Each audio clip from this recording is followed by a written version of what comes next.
discourse, and here's your stapler.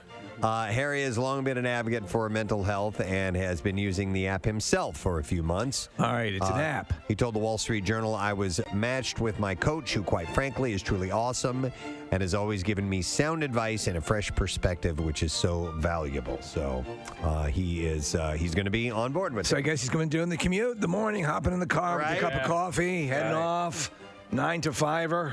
All right, let me go back to the phone, see if we can answer this. In 2000, I'm not going to say, I almost gave away the answer. In a year. What year did Britney Spears win her first Grammy?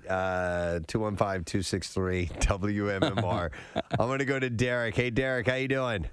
Morning, guys. Good Dukes. Gadzooks. Derek, what's the answer? 2003? No. Hi, Michelle. You're on the air. Good morning. Good morning. All right, what's the answer, Michelle? 2006. No. Oh! Uh-oh. Oh, my. Let me go next to Chris. Hey, Chris, good morning. Hey, good morning. Chris, what's the answer? 2000. No. I mean, how many years are there? Yeah. I'm going to go next to Dylan. Hey, Dylan. Hello. Hello, Dylan. Do you know the answer, sir? 2001? No. Boy. Oh, jeez. Let's try Frank. Hi, Frank. Hey, Gadzooks. Gadzooks. Frank, what year did Britney win her first Grammy? 2005. Oh, my God, he got it right. Oh! Holy hell! That's probably the most calls we've ever gone through for a stupid question. Answer, Frank. Hang on the line. Yes, in 2005... she won the Grammy for Best Dance Recording for Toxic. Prior to this win, she had been nominated 6 times. And never won. She won in 2005. Am I correct? Yeah, that's when the Grammy was awarded. It was for a song that came out in 2004. Correct. So maybe that's where the confusion was. And her nomination would have come in 2004. Yes, but the award was Grammy actually win given, was 2005. So there we go. Do we have the audio of her rubbing her face on her shower stall to create the Toxic sound case? You know what I'm talking about? Uh-oh. You know the song Toxic, right? Of course I do. Right. So there is audio of Britney rubbing her face on her own shower stall, recreating that sound. All right. When did you send that over? It's like 2 weeks ago. Okay. 2.5 weeks ago. Is this like one of her Instagram posts? Yes. Yeah, she's so bizarre. She is bizarre, but she's right. By rubbing her own face on her shower stall, she replicated the Toxic sound that we all know so well. Wow. Okay. We'll see if we can find it. Not aware I'm sure of it's in the Museum of Broadcasting. All right. I have some other things to get into and some sad news following the announcement that George Siegel had died at age 87. The Golden Globe-winning, Oscar-nominated actor's peers in Hollywood paid tribute on social media. Siegel, who died while recovering from bypass surgery, was nominated for 5 Golden Globes, an Academy Award nomination, a BAFTA nomination, and won 2 Golden Globes during the course of his career. He was great. I love George Siegel and loved his movies in the 70s, some of the funniest comedies ever. He received an Academy Award nomination for Best Supporting Actor for his performance in 1966's Who's Afraid of Virginia Woolf? Which is a desperately serious movie, you know, where that movie was, the scenery was getting chewed up by Elizabeth Taylor and Richard Burton, who played the warring couple, and he was a young professor with his wife who get invited to a dinner party and have to watch the battle throughout the evening. Here's a clip from that movie that we have for you. Hey, you played football, huh? Well, yes, I was a quarterback, but I was much more adept at boxing, really. You hear that, George? Yes, Martha? You still look like you have a pretty good body now, too. Is that right? Have you? Martha, it's still pretty good. I work out. Do you? Yeah. Oh, I think that's very nice. Well, you never know. You know, once you have it... You never know when it's going to come in handy. I was going to say, why give it up until you have to? Ed Asner, who had worked with him before, said he was a great actor. Too many of these types of posts lately. R.I.P. George. Our buddy Adam Goldberg, of course, who he played Pops on the Goldbergs. And the heart of the show. He said it was a true honor being a small part of George Siegel's amazing legacy. By pure fate, I ended up casting the perfect person to play Pops.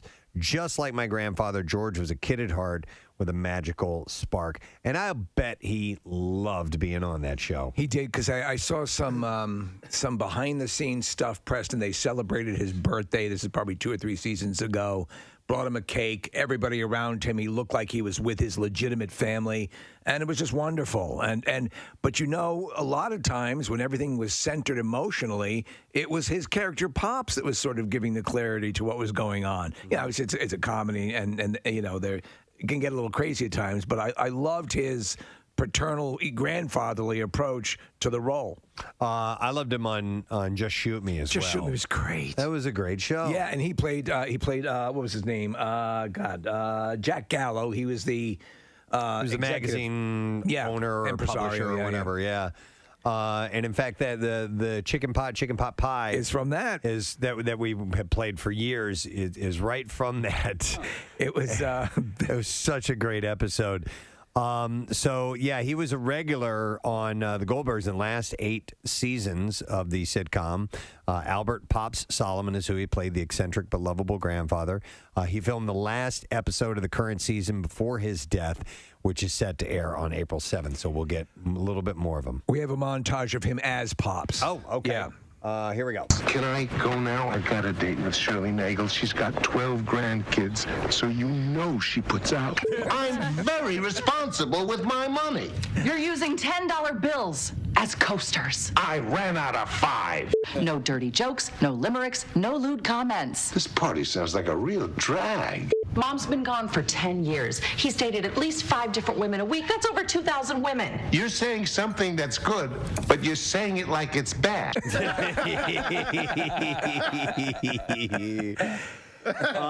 And apparently he had lost. He was nominated for an Emmy, but he lost to Michael J. Fox. Right. He was nominated for, I believe, was playing Jack Gallo in Just Shoot Me, and here's his response. All right. Yeah, the nomination is the thing. I say that because I didn't win. Michael J. Fox would probably say it's all in the winning. He has a point of view. He would always play his banjo. He'd always be out on the variety shows. He was always on the Tonight Show. Yeah. But if you want to go through some of the movies that were considered like very, off the deep end in the 70s, Where's Papa and The Owl and the Pussycat. I mean, in Where's Papa, he has a senile mother, Ruth Gordon, who he desperately wants to die because she makes his life miserable.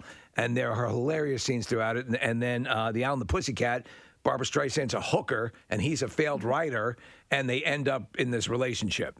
There's a great movie that my family, we loved. I think it was called The Truth About Dick and Jane. Oh, it's great. Fun with Dick and Jane. Fun with Dick and Jane. That's it. Yeah, him and Jane Fonda. Yeah. And they're a well-to-do couple who lose all their money and they have to turn to a life of crime. Start robbing, yeah. It's brilliant. It's a great movie. Did you ever see the movie The Hot Rock? No. With Robert Redford? So it's a comedy. And these guys, it involves the theft of a diamond, and it's I think it's an Elmore Leonard novel that they it's just hilarious, and it's just one thing after another. But he had that sort of slick, comedic, everyman kind of thing that was really cool. 87 years old, George Siegel. Sad news. All right, some other things to move on to, some more frivolous things, like Kris Jenner. Kris Jenner's very frivolous. Well, she is sharing insight into her family with the Wall Street Journal magazine. She had dished on the future of her empire and who she calls in a crisis. The 65-year-old said that she'd call her 40-year-old daughter Kim if there was a crisis. Okay, so from the outside looking in that family, if you had a crisis to deal with, who would you call? Oh, wow. Disick. Disick, yeah. Put Scott on the phone. I'd call Caitlin, I think. Yeah. Yes, can I help you? Yeah, totally. Yeah, where's Disick? Eat me. Chris said, Kim would be my girl. She's always all of our go-to whenever anything happens because she's so calm. Yellow. And she's the one who really thinks things through. Kim is your girl, she said. I'll tell you what, if you call and ask for Disick, you know he'll be there because he does nothing. Right. Chris also admitted that ending Keeping Up with the Kardashians after 20 years was the hardest decision she's made and why the 90s were the single hardest period of her life. She said, I think I was having more kids and trying to find balance between being a mom and work and trying to really establish what my career path was going to be. Why don't they cut the crap that the show is over? It's starting up again on Hulu. Chris, who, by the way, was named CEO of Kylie Cosmetics by Coty last year after Coty bought the brand for $600 million, also discussed what's next for her famous family. She said that this is definitely a great stage in my life. She also pointed out that she's been CEO of my family for a very, very long time, and all the experience I've had over the 30 years of being a full-time businesswoman has led me to this very spot. These days, she has a 10% cut for all of her kids' brands and deals. You know, all of them. You can't argue with the fact that here was she was kind of a trophy wife to her husband. It was a top lawyer in Hollywood, but I guarantee you her earnings and what she's generated has far eclipsed what he ever had. So she gets a 10% cut of Kim's brands and Skims, Chloe's clothing line, Good American, Courtney's lifestyle platform Poosh, Rob's sock company, Arthur George, as well as his clothing company Halfway Dead, and hot sauce company Grandiza Hot Sauce, Kendall's new tequila brand 818, and a set of 3 new Kendall and Kim fragrances that come out on March 10th. She gets 10% of all of those. I wonder why though. She's the momager than anybody. But she's one of the main brokers of these deals. So she's brokering the deal, or is she putting money, what's technically her money, into it so that they can start up these companies? I think it's Steve's thing. I think it's like a commission. I think it's like an agent or a manager's commission. You know? Mean, wow, good for her. Yeah, can't take it away from her. And also, we know, as in the song, she loves the Cheesecake Factory. Seth Rogen has joined Steven Spielberg's upcoming film based on his childhood in Arizona. Rogen will take on the role of Spielberg's favorite uncle in the untitled film. Do we know if this is a straight-up biopic? Is this the story of Steven Spielberg, or is it a story inspired by Steven Spielberg? I think it's inspired by, and it's kind of loosely based on him. So, as previously reported, Michelle Williams is in talks to play a major part as well. The search is underway to find young actors of multiple ages to round out the cast, with one of them playing the role inspired by a young Spielberg, although the character's name will not be Steven. Spielberg co-wrote the script with Tony Kushner, who he previously worked with on West Side Story, Munich, and Lincoln as well. Who would you cast as a young I think the thing to do would be get a young unknown. Yeah. That usually works. How young? What age? You know what, Case? I don't know. I'm not sure at what point. It's How about Morgan Freeman? Late 1950s and early 60s. So whatever, if you do the math, you can figure that out. And I'm not going to do the math. Yeah, no, it's true. Plot details are being kept under wraps, but the film will focus on a young protagonist growing up in Phoenix. And it will examine the character's relationship with his parents throughout different time periods. Production is scheduled to start this summer with a release planned in 2022. You know, E.T. is basically is a riff on how he felt as a kid when his parents divorced. So his father left. I was waiting for a punchline there. Yeah, no, it's the truth. Okay. No, that's the truth. That is sort of the impetus of the creation of the story of E.T. That. And his, the divorce, the parents' divorce was a big blow to him as a kid, Well, as movie-going slowly begins to rebound in the U.S., it appears Hollywood studios aren't yet ready to release their biggest blockbuster hopefuls onto the big screen. So this was huge news. Disney has massively overhauled its upcoming slate and amended release plans for Black Widow, Emma Stone's Cruella, Shang-Chi and the Legend of the Ten Rings, Pixar's Luca, and several others. Notably, Black Widow and Cruella will now premiere on Disney Plus at the same time they open in theaters. I think they'll do great in the theaters, and I think other people, that's probably the way to go, the split. You can't wait too much longer.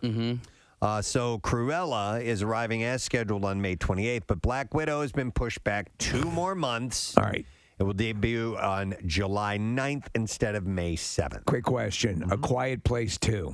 Has that been any talk of that yet? There was no word in this particular article that I was reading about A Quiet Place 2 for me. So for me, and this is just my opinion on it, I would rather pay the $10 or whatever it is to go see Black Widow in the theater than pay the $35 for me and my family to watch it at home on Disney Plus. And you'll have that option. And I think that, by July 9th, I think feel really comfortable being in the theater or whatever. So I don't mind waiting because I want to see that one in the theater. Use my trick. Go at 1 o'clock in the afternoon and sit in the furthest seat back to the left of the theater. I love afternoon movies. I mean, we're lucky enough to have a job like this where we can get out and see them in the afternoon. So especially in the summertime, it's nice. It's always you and one guy rubbing one out. Well, okay. I don't know what movies you're going to. Unless you are the guy rubbing one out, then it's just you. Yeah. You know, one of the best movie experiences I ever had, it might have been, I don't think it was Endgame, it might have been Infinity War or something like that, but and you know, where they schedule them around the clock, and my sons and I went at like a 7:30 a.m. showing. Oh, nice. And we were the only ones in the theater. Maybe 6 or 8 more people straggled in after the previews. It's the best. It was fantastic. I mean, it was a pain in the ass to get up that early and go, but once we got there, we were really, really happy. Did you bring breakfast? No. I mean, we ate breakfast beforehand. You brought Roman candles. Of course. To, just spruce up the joint a little bit. Have some fun. Little pyrotechnics. Pixar's animated coming-of-age adventure Luca won't play in theaters, and instead that is launching exclusively on Disney+. That will be at no extra cost, by the way, so that's not the premium. Okay. Because if you're going to get Black Widow, it's going to come with that $30 rental fee, which I think I don't think it's just a rental. We did the Raya and the Last Dragon. Did you own it? And it said I could watch it anytime. So for the rest of today. Yeah, I hope not, dude. No. For $30 I haven't doubled back and checked on it, but if you buy a Blu-ray or a 4K Blu-ray combo pack, you're in the 20, 25 range usually of a movie. So that to me would suggest that you own that. Much as you can own a digital copy of anything. Right? Yeah, you don't really own it. Once your subscription can you put that in the bag? You're done with it. Yeah, exactly. All right. In other superhero news, and I love this. Shazam! Fury of the Gods is adding a super actor to its superhero story. Oscar winner Helen Mirren is joining the cast. Cool. She will be the villain Hespera. Hespera is described as a daughter of Atlas. I was reading about this. Though she doesn't have a clear DC Comics counterpart, Atlas is the name of several DC Comics characters inspired by the Titan of the ancient Greek mythology. Mirren is the latest addition to the cast, which includes West Side Story breakout Rachel Zegler, who will appear in an as-yet undisclosed role that will be key to the story. Shazam! Fury of the Gods will continue the story of teenage Billy Baston, who, upon reciting the magic word Shazam, is struck by the living lightning of the gods and transformed into his adult superhero alter ego Shazam. And the word is they will be shooting some exteriors in Philadelphia? I hope so, man. Yeah, they better. Yeah, I think we talked to Sharon Pinkerton. We did. She may have mentioned that. Asher Angel, the guy who played Billy, is returning. So it will follow he's growing up. Yeah, what is he like, 30 now? No, but he's getting a little bit older. Maybe he's maybe he's a senior in high school or something. I'm not sure. Can you take me to school? So Zachary Levi will once again play the kid at heart superhero, alter ego Shazam, bestowed with the powers of the 6 gods, which I didn't know. The wisdom of Solomon, the strength of Hercules, the stamina of Atlas, the power of Zeus, and the courage of Achilles, also the speed of Mercury. David S. Sandberg is returning to direct the sequel. I loved that movie. I really enjoyed it. It finished up with now, I'm not as well-versed in Shazam as, some of the other stuff. There was that worm at the end of the movie. Right, in the after credits, yes. Yeah, and I wonder how that plays into everything. That's got to be a part of it. Has to be, right? Steve, this is sad news. I could have put this in music news, but we were just talking about this guy the other day. 70s hitmaker B.J. Thomas. Oh, no. Has revealed he's battling stage 4 lung cancer. Thomas, who is now 78 years old, is best known for his hits Hooked on a Feeling. Yep. Raindrops Keep Falling on My Head. Hey, won't you play another somebody done somebody wrong song? You guys probably don't remember that, do you? No. Thomas also sang the theme to the ABC sitcom Growing Pains. Oh, that's it. Show me that smile. Show me that smile. And for the series' first season, Thomas sang the song solo, and in subsequent years, he performed that song as a duet first with Jennifer Warnes. Yeah. That's her singing. She wrote a number of those themes. And then later on, Dusty Springfield. Wow, Dusty Springfield. I didn't know that. He's very versatile. He sang the original 60 Minutes theme. He did not. Yeah. Show me that smile. Show me that It's a good song. So, by the way, I guess in later seasons, Dusty Springfield sang the female part on this song. Yeah. And she's a legend as well. So, All right, who is this that we're listening to then? Who's the chick? that's Jennifer Lawrence, it sounds like. I think so. Yeah. As long as we got each other, we got the world spinning right in our hands. That's Steve on guitar. We gotta be the luckiest dreamers. We never quit dreaming. As long as we keep on giving. Can take anything that comes our So BJ Thomas with a stage for lung cancer, sad news, and hopefully he can beat it. The scene in Butch Cassidy and the Sundance Kid where they have that sort of montage where they're, the raindrops keep falling away. Yeah, it's wonderful. Yeah, and he's the singer of that. This is cool, and man, would I love to get here. April 21st will mark the 5th anniversary of Prince's death, and on that day, Paisley Park, his home studio and, quote, creative sanctuary, will invite fans to pay tribute to the late artist in its atrium free of charge. So you just go on in. Advance reservations are required, but you can go in there. I really want to go to this someday. I don't have any reason to be in Minneapolis, but I would like to see this for myself. I don't know why, but We can visit our old program director. I am fascinated by the whole thing about Prince. The Prince aura. Yeah. The odd thing is, if you look at the whole facility from the outside, it looks almost just like a commercial building. Yeah, like it does. Yeah. But I took a peek at some of the interior. It's pretty wild. Not like a commercial building. No. It looks gorgeous. Guests are also welcome to leave flowers, mementos, and other memorial items in front of the love symbol statue outside of the Paisley Park main entrance. We have a trampoline in the back. For those unable to visit in person, an online memorial will be available at paisleypark.com. Do you guys play cornhole over there or anything like that? Yeah. You must purify yourself with the game of cornhole. In the years since his death, Paisley Park has effectively become a Prince museum, although the pandemic obviously has curtailed those efforts.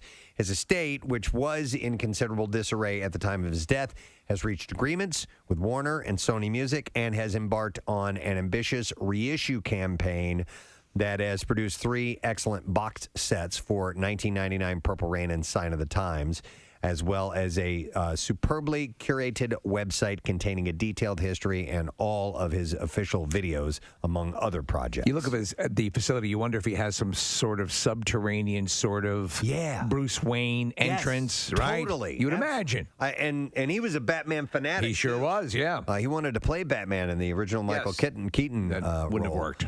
No, it would not have worked. But What's your story? I would like to... I'm going to F you up. I would like to be at Paisley Park for a tour sometime. I can't hold you over the edge, so can you stand on the edge? You're not strong enough? Yeah, I'm not strong, Batman. Right. All right, and then one last story. Roku is launching a branded content, into the branded content biz. The new studio will produce new creative ad formats and programming, full-fledged TV programming for marketers who want to go beyond the traditional 30-second ad unit. According to Roku VP of Ad Marketing Dan Robbins, Roku is teaming up with the entertainment brand Funny or Die that will see its super talented team of producers, editors, designers, creatives, and more join Roku. Funny or Die was almost dead at this point. According to Robbins, alongside Funny or Die executives Chris Bruss and Brian Toombs. You remember the original people involved were Will Ferrell and Adam McKay. Yeah.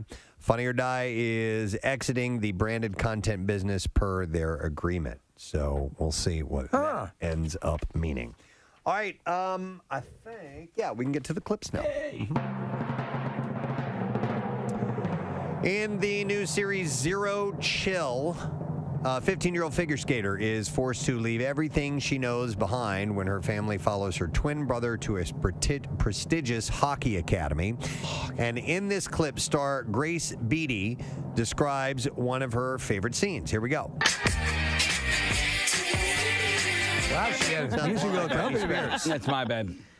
Wait, This is my favorite scene. Stop. Yeah. Let's hear this clip now while we have it here. This is Brittany rubbing her face on her shower. Yes, yeah. Okay. And this makes the noise for toxic? Yeah, you'll hear, yeah.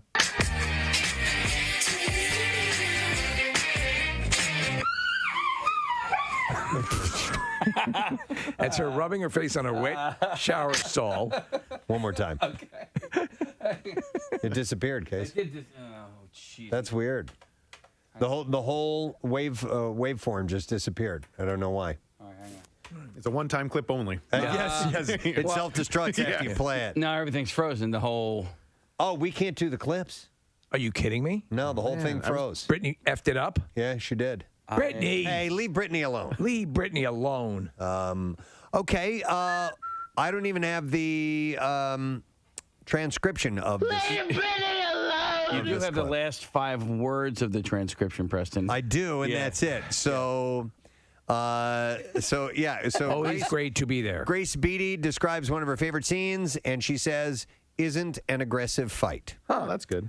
Zero Chill is streaming now on Netflix. Okay. Next clip. The massively destructive sea monster and gorilla square off in a battle for the ages in the new movie Godzilla vs. Kong. And here, star Millie Bobby Brown shares how she has grown as an actor. Something that I've grown to learn. Wow. Godzilla vs. Kong begins streaming tomorrow on HBO Max, by the way. I'll tell you, so I think, Nick, you've seen the movie, Casey, you've seen the movie, and I've seen the movie. Yeah. One thing they do convey, Preston, is in the battle, they really convey the enormity of these things fighting, which is really cool. Yeah, and you're not going to watch this movie based on a Millie Bobby Brown clip. No, in fact, there's nothing that any human does in this movie that is worth watching for 1 second. That's true. Yeah. And the two stars of the movie are a gigantic gorilla and a gigantic lizard. So you can suspend disbelief for about an hour and a half to 2 hours. Now, lest you be worried, this follows sort of the original deal. So as you can imagine, the battling doesn't go on that long, but they do battle. All right. That's it. Hope you enjoyed the clips that we had this morning for you. Audio quality was great. All right, we're going to take a break. Don't forget, secret text word, chance for you to win a digital download of the dark comedy, romantic comedy, I should say, Happily. So text word secret to 39333. We'll see if you win a little bit later on. We'll take a break. We'll be right back. Stay with us. Preston and Steve on 93.3 WMMR. What's new? Glad you asked. Foo Fighters.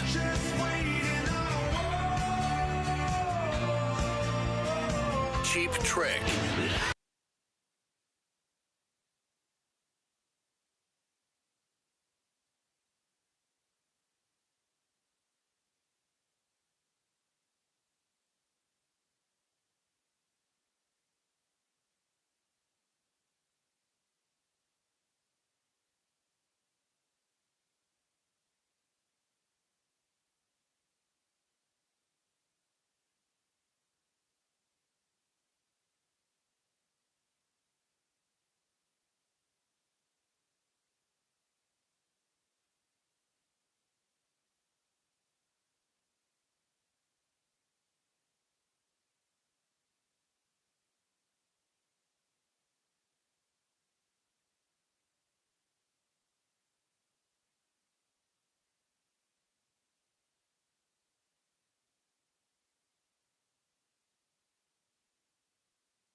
that I inspired you, and you couldn't have done it without me. Right. That's all I need.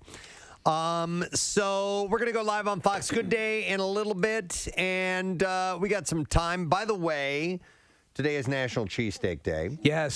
So I figured it's a food thing. Food is on the brain. Yeah. And, we're going to do some giveaways with Steakum in a little bit, who have stopped by this morning to give us some stuff to give to you. But let's have a seat and have a meal, if you will. It's time for the Connoisseur in honor of National Cheesesteak Day. We're going to talk all things food. We definitely are. Maybe we can get into a cheesesteak discussion at some point. You know, there's a Goldberg's tie into cheesesteaks. They always run that episode. Yeah, where they, donkeys. Donkeys. Right? Yep, And absolutely. the whole big thing was that the best cheesesteak in the world is not in Pennsylvania. And you know what? It was really good. I need to get back there. I know. I'll have to, when I have a cheat moment, I'll do that. Well, and some people call no fair because it's not on the long roll. It's on a Kaiser. Yeah. Poppy C. Kaiser or whatever. I got no problems with that. I don't care. Yeah. I think it just tastes great. That's all there is to it. If you And put less it in filling. if you put it in between white bread, it's still a cheesesteak. Yep. You know what I'm saying? Word. All right. So I've got my chef's hat on. Your puffy chef's hat. So we're going to start with this. What is the technical name of that hat? Chef's hat. Chef's hat. Is it literally just I don't chef's know. hat? You got me. Because there's a couple different ones. I think like sous chefs wear a different hat. And so there's a variety of different hats that are worn in certain restaurant situations. So it's called a toque, Steve. All right, there we go. So according to this, it says the chef's hat is officially called a toque. That's toque. Which is Arabic for hat. All right. While the term has existed for a few thousand years, the French popularized the word when referring to a chef's hat, according to Culinary Anyone. That's a website, I guess. By the 1800s, that hat has become known as the toque blanche. Oh, because it's white. Or white hat. Yeah. I know you're about to get going with something. Connoisseur. I don't think a cheesesteak in between white bread is still a cheesesteak. It is. All right. Maybe we can come back to this. I stand corrected. No, I mean, is it called a cheesesteak roll?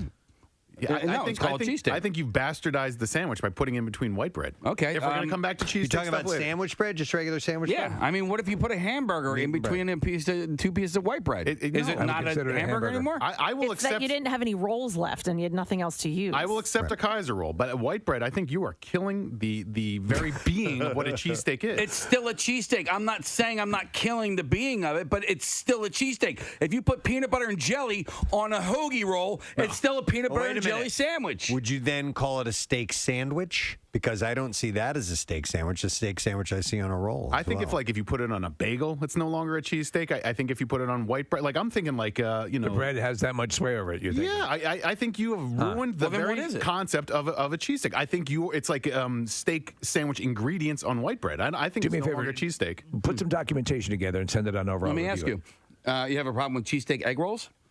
Still not- called cheesesteak. It's not even remotely a cheesesteak. It's still a cheesesteak. It's called It's got cheesesteak ingredients. Cheesesteak. No, it's not. It's a cheesesteak egg roll. Call it a cheesesteak egg roll. I'm Then yelling at don't him. call I'm it yelling a at him. cheesesteak egg roll. You think that's a cheesesteak sandwich because It's got cheesesteak material in it. It is not a cheesesteak sandwich. It has cheesesteak. What makes Ingredients. it has cheese steak, but it does not. It's not a an egg roll. cheesesteak. In the classic, it's a cheesesteak egg roll. Cheesesteak egg roll. I just want to point out to everyone, looking at Casey's body language, he's deadly serious about all this right now. Well, it's And he's dumb. wrong. It is a dumb conversation to have, and it's Okay. It's a dumb. Listen, it's a cheesesteak. It's what is inside the roll that it's named after. It doesn't matter what you wrap it in. It Okay. doesn't matter. Like, And cut Nick Yeah. some slack because he's had really loose bowel movements for the past day or two. okay. So. He's not thinking right. Yeah. He's low on electrolytes. Just had a visit down to the third floor. Did you make a cheesesteak? Well, no, but man, do they got a nice bathroom down there.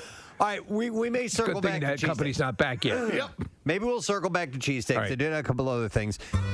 So this kind of hit virally yesterday. Writer and comedian Jensen Karp believes that his box of Cinnamon Toast Crunch contained shrimp tails in it. He tweeted on Monday. The post went viral. As of yesterday, it was retweeted like over 12,000 times, probably a lot more by now. And some were sharing stories of what they have found in products over the years, and there's loads of stories. We've like done that. this many times, yeah. Sure.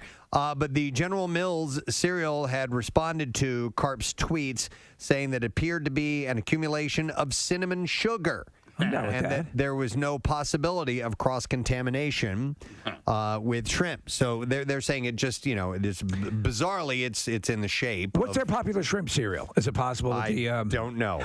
So that has sort of a creme brulee feel to it, right? It's like a little bit like the crust of a creme brulee. Oh, like the caramelized top on it? Yeah. But Karp isn't buying it. He responded that, quote, after further investigation with my eyes, these are cinnamon-coated shrimp tails, you weirdos. I wasn't all that mad until you now tried to gaslight me. Yeah. In a statement to USA Today, General Mills spokesperson said that the company was still investigating, but can say with confidence that this did not occur at our facility.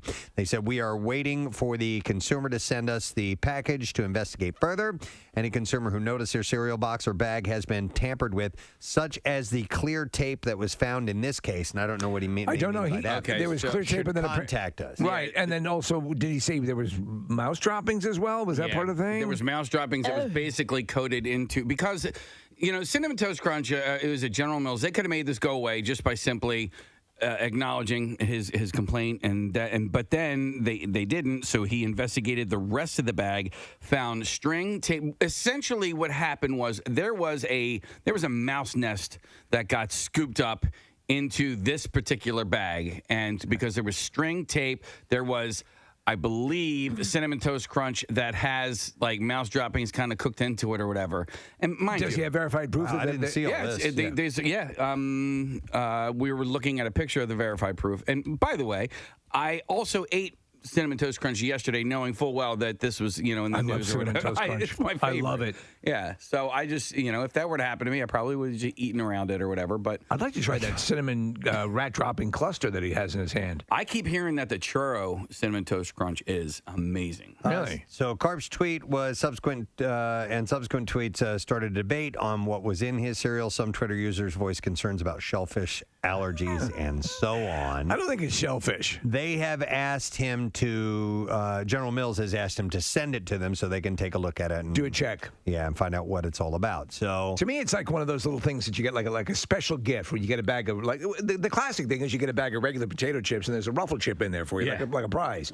To me, the shrimp tails would be like, look at me, look what I got. And by the way, do you know who this guy is? This is apparently Topanga's husband. Oh, Topanga's husband? Yeah. Why didn't he sign it that way? We would have been more interested. Yeah. What's the actress's name? Danielle Fischel. Fischel, yeah. Okay. And speaking of Cinnamon Toast Crunch, Pillsbury has now created their Cinnamon Toast Crunch-inspired cinnamon rolls. Wait a second. The package showed that there are 8 rolls in each pack and icing. What? But it says that they're going to be limited edition offering, but it's not clear what makes these different from regular cinnamon buns, because how can you get more? It's like a cheesesteak. How can you get more cinnamony? If you have it on regular bread, it's still a cheesesteak. Right? Exactly. Yeah. So no word on exactly when they'll roll out to stores. I love like Cinnabon. I like just the regular Pillsbury. Make them at home. Yeah. And when they're hot, oh my God! But Kathy, I was looking at a roll the other day. Do you know how much they are per? Because I'm counting calories Let's right now. go 1,000. Not 1,000. No, it's not to that level. But one cinnamon roll is 300 calories. Oh my God! No. So here's the deal. 100. That's why you have to stay away. I really occasionally at an airport, I'll do it. But. Oh, we used to make them. It was our regular weekend, Saturday and Sunday. You can be my regular weekend. Fresh out of the oven. Yeah. Also, kids love them. I bet you the ones that you're talking about, Steve, if that little tiny one that you're making at home like is those are 300 Then a calories. Cinnabon's 1,000. Yeah. But I'll tell you what a way to die. Yeah. What a way to take in 1,000 It's calories. So effing good. So- Is there anything cinnamon can't do? No, it's funny, Steve. I thought you were going to say something else when you said that. Well, that's why you can't. And I was thinking you were going to say that's why you can't look at the nutritional information when you clearly know that you're eating something that's not necessarily good for you. If you don't know the nutritional information, it has no calories. That's right. It doesn't count. Yeah. But it would behoove you to take a look at it from time to time. Or not you. Not me, man. I don't want to know. You know, that ruins it. Yeah. So let's stay in the cereal aisle for a moment. I love the cereal aisle. Yeah, it is a fun aisle, Yeah. isn't it? Kellogg's is bringing back its cereal straws following a 12-year hiatus. So things have been gone that long. What are cereal straws? So it's literally it's a straw For the that's milk? made out of the made out of like the cooking material, and you drink it and then you eat the straw. You know? I never saw that. this. Yeah. You remember those? No, not familiar. Yeah, so it's got like a Rat cereal droppings? coating on the outside, and on the inside is sugary and so on. Oh, okay, like a little gimmick for kids, right? Yeah, totally. I see, So- like some are made out of the Fruit Loops material. Yeah, so Fruit Loops and Cocoa Krispies. All right, Cocoa Krispies I'd be down with. Well, the ones because it turns into chocolate milk. Yeah.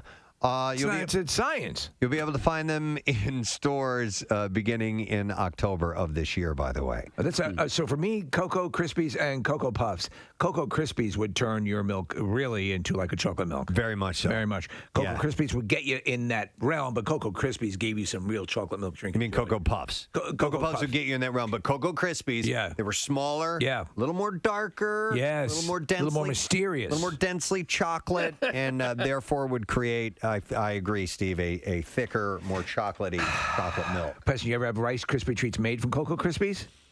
I want to say that I have. They're yes. awesome. Yeah. So good. Because you can do that. They're pretty much the same size. All right. How about I'm hungry Easter? now. Let's talk a little bit about Easter. And this is... That's the resurrection of Jesus. That's the one. Yeah. So What did he have for breakfast? Cadbury eggs. You know them. Yeah. Americans have voted, and the 2021 Cadbury Bunny is officially Betty, the Australian White's tree frog. Huh? From Stuart, Florida. Wait, what? You got a frog as a bunny? So yeah, they I guess they had a like tryouts. You know the commercial. They did the Yeah, sure, they did different animals. They showed trying different to- animals. So, yeah. so they actually turned this into a bit of a contest, and they have this frog that will be the star of the forthcoming Cadbury clucking bunny commercial. It's actually a really cute frog. And it's set to air on TV nationwide this spring, by the way. Betty's owner, Caitlin V, says of her pet, she has been a wonderful companion at college. And thanks to the support of my friends, family, and the amphibian community, I know she'll make Cadbury proud as she inherits the bunny ears. That's your impression of a frog. That is. I found it in the middle of the road and was going to pick him up, and he made that noise. Like, I will leave you alone, Mr. Frog. What is, by the way, and I'm going off on a tangent here, but when you see a frog sitting there and the lower part of its neck is pulsating, what's exactly occurring at that point? What's happening? I don't know. Is it yodeling? I don't know. It might be some kind of a breathing thing, a signal that it's giving to other animals, or it might be a breathing thing. But I think that's part of the reason why they probably did it, Steve. Yeah. Because they have that bark, bark, bark, bark, bark, bark from those commercials. So, but I think it's a cute frog. I think it's a good idea. I'm not a fan of the Cadbury eggs, I have to say. I don't like them either. Too sweet. I hate them. Too sweet. Yeah. As a kid, I might have liked them, just the novelty, because it looks like an egg yolk on the inside. Right. But I don't like those things. I never cared for them. But you know what I never had was the just a straight up caramel eggs. Caramel. From Cadbury? Cadbury, yeah. Yeah, I don't know if I've had those. That might be, well, I love caramel, but it might be too much caramel. All right, what else?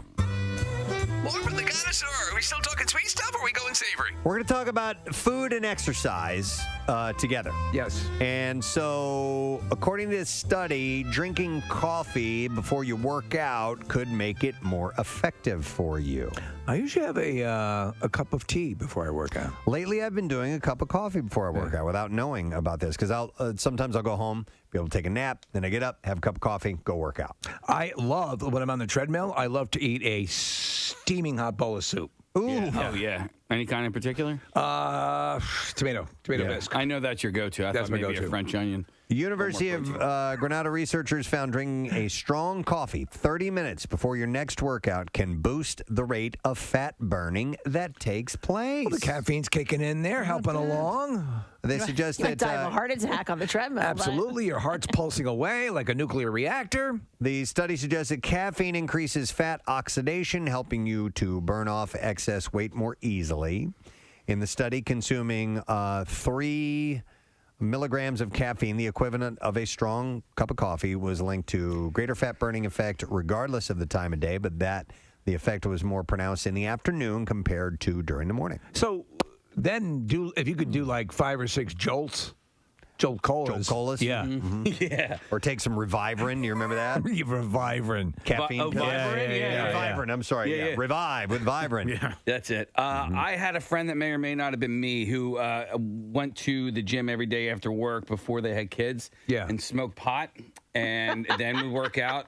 And this person said it was awesome. Really? Yes. I could never do that. It makes me it suppresses my motivation. Well, so at night when this friend would be woken up by the guy closing up the gym on the bench. Well, this guy always said that if they were going to do something while under that influence, it was always best to either be doing it right afterwards or like while doing it. Otherwise, it kind of robs you of all motivation. Right. So would this person, like if they were using a curling bar, would they glue the joint to the curling bar? No, because as they raised it up. Once the blood started pumping, like you were good to go. Oh, all right. Yeah. Man, I had a friend in college, and he would work out every morning hungover. You know, and we would have parties, and that's how he would get rid of his hangover. I could never do that, but he'd be, the guy in the gym Saturday, Sunday mornings, working really hard, and like he would sweat out the booze. Listen, when I've had any sort of building cold, like if I've ever had any situation, You where I work feel it like out? cold coming,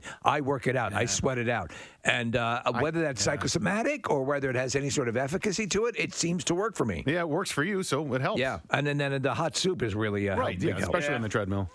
All right, let's head into the wine cellar. The wine cellar. Yeah. These ears I'm here. All right. If you want people to like the $5 bottle of wine that you serve them, just tell them it's more expensive. Of course. Researchers in Switzerland found that people perceived cheap wine as more pleasant when they were told that it was pricey. An experiment found participants perceived no difference in pleasantness when they were aware of the price of a wine, but when asked about how they perceived the intensity of taste, most expensive wines were rated higher and taste aligned with the actual retail price. I could see how this could happen easily. However, not with me. My taste is so I know what I like. I know what I don't. Not saying that I don't like cheaper wines, but I actually was at a friend's house and they opened up, I think it was I want to say maybe a $400 bottle of wine. Okay. God. Yes, it was like a very. Did you know that prior to drinking? Yes, I Okay. did know prior to drinking that it was a very expensive wine. I hated it, and they were like, they couldn't even believe it. Like they were like, "Give me your glass." Yeah. This was prior to COVID. Give me your glass. Don't waste it. And I wasn't going to. I said, I'm not going to waste this and like force it down when I don't like it. And you guys are so excited to drink this. It was a special occasion, the whole thing. So I was like, here you go. You can have it. I'm not going to waste it. Kathy, let me ask you this: if you have, because I don't mind cheap wine either, and occasionally we'll buy boxed or whatever, but if I get a hangover from a boxed wine or cheap wine, that hangover is worse than if I had been drinking good expensive wine the night before. Yeah, you know what? A lot of times when you go to wineries, I rarely get a headache from wine that I drink directly from the winery, and I don't know if this is true or not, but they say it's because it's not bottled and it's not sitting like it's fresh, so you're not going to get that headache or hangover or whatever. I'm not sure if that's true or not, but on the show, a bunch of us watched Dear Servant. They drink wine like crazy Constantly. on that show. Yeah, and they're constantly tasting, going, this is crap. And just dumping it out. And he has a full wine cellar. And and they're very snooty about their food to begin with. Extremely, yeah. So they have a very sensitive palate. Do you guys get hangovers when you drink cologne? Well, I'm usually pretty drunk to start when I dip into the cologne. It's hard to say what caused the hangover. I think it was the high karate. Steve, I don't drink anymore where I'm going to get that terrible hangover. Like I know where to stop. Where to stop. Once the bottle's done. Well, and because it ruins the entire next day, and when you've got 900 things to do, it's not in the cards anymore. Here I am at this point in my life, never having had a hangover, and if I get the feeling, I'm not missing. No, you're not missing anything as far as the hangover goes. All right, let's stick with the booze. We're going to come out of the cellar and go to the bar, though. Liqueur brand Bailey's has a new limited edition flavor for the summer, and that is colada. I bet you anything that's being introduced, because people are just so chomping at the bit to get out and enjoy the summer at some level. I bet you something like this is going to take off. The brand describes it as a blend of our irresistible Irish cream with the flavors of creamy coconut and sweet, juicy pineapple. Are you a Bailey's fan? I mean, like, it's not a go-to for me, but it's yummy for sure. Right. But pina coladas, man, if you get one in the right setting, it's heaven. Yeah. It's fantastic. So it says also the creamy coconut and sweet, juicy pineapple to create a smooth and creamy drink that's ready to serve straight from the fridge. So it's one of these pre-mixed, you know, and you just pour it and you go for it. So I can't do anything creamy. no kidding. Yeah. Really? It's like heating up fruit for you. Maybe. I don't know what it is, but if it's Really? Yeah. May I tell you that? So for me, when I get virgin versions of these drinks, like a pina colada, they're very good, aren't they? Yeah. Daiquiris, virgin version. The second there's booze in it, I can tell, and I hate it. And all you have to do, Steve, is just buy you can buy pina colada mix. Yeah. And just throw in some ice and blend it up, and there you go. You got your virgin Daiquiri pina colada. Yeah. All right, so Kath, like never a White Russian. Oh God, or, no. Really? I like those. No. Those are good. Yeah, like I like Bailey's a lot. Like milk, coffee, over ice cream, just straight out of the bottle. You ever had a brandy Alexander? Cologne? I don't know what that is. It was John Lennon's favorite drink, and it's like Hello, the brandy Alexander. It's like brandy and milk. Okay. Oh, that's weird. Yeah, but does it make the milk curdle? Apparently, he loved them. I don't know. The milk is curdling. Look at this Yoko. There were a couple of Bailey's shots that were good. Irish Wink, I think, was one of them. That's Bailey's in vodka. That was pretty good. Brandy Alexander is cognac, cream de cocoa, and cream. And cream too. There you go. So, but it's More an cream. extremely creamy, yummy drink. I bet it's really good. But anyhow, so they're going to have a new colada flavor from Nice. Bailey's coming out. Case, time-wise, how we doing here? Yeah, well, I mean, we're supposed to go on with Fox in about 15 minutes or so. We have a little bit of time if you got a small All right, little... I got time for another, we'll Like do an a appetizer or short something. one. Yeah, I think as you move along with the connoisseur, your hat should deflate, Preston. it should shrink a little bit more when we push it down. Right. As you're running out of stories. Oh, he's almost low on stories. Right, yeah. exactly. Gives us an idea of where we stand in the segment. Let's go with this one. Okay, mango is a popular flavor for summer this year, and Pepsi has announced that Pepsi Mango will be a permanent offering. I know I've had mango.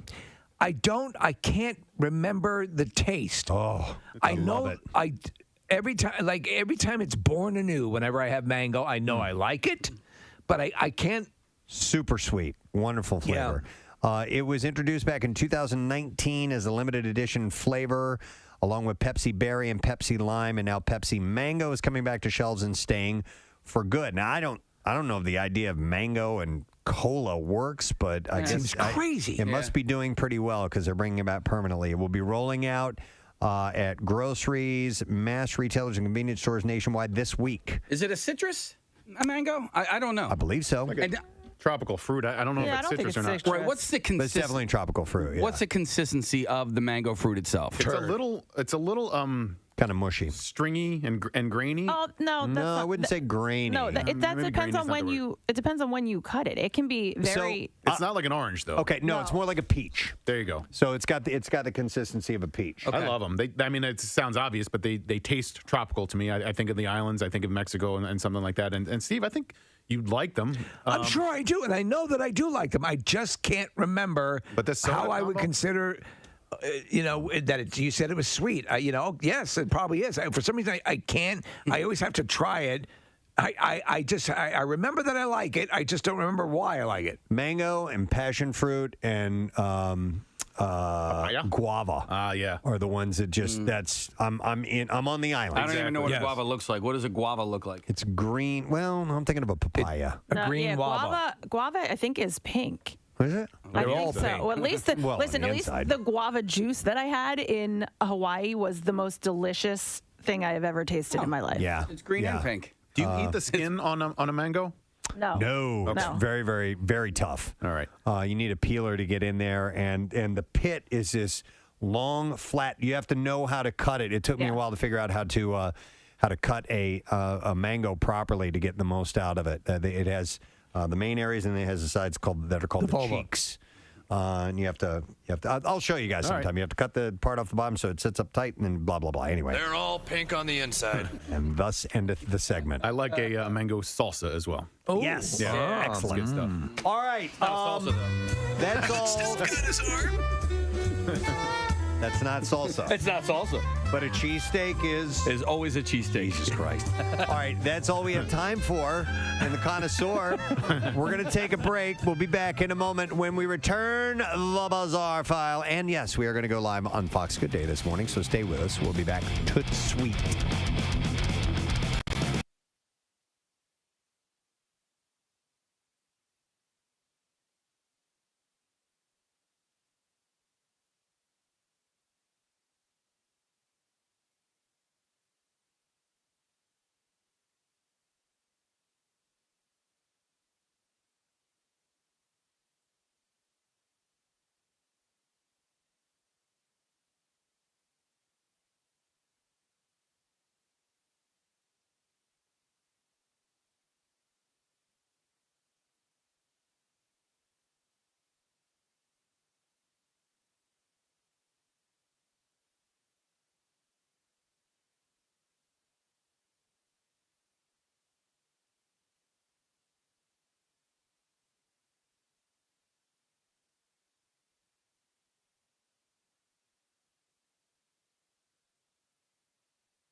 Steak Day. How about a $25 Visa gift card from our friends at Steakum? Whoa. Call number 12 at 215-263-WMMR. Get prepared by picking up Steakum's thinly sliced, 100% beef, 100% delicious classic, and make yourself homemade cheesesteaks today. So we will set you up with that right now. Caller number 12, 215-263-WMMR. Any moment now, we'll be hearing some music, and there it is. We're going on Fox Good Day, so let's do All this. right, let's try to be somewhat delicate here at 5 minutes till 8 o'clock with Preston and Steve and all our friends over at MMR. We looked at this survey.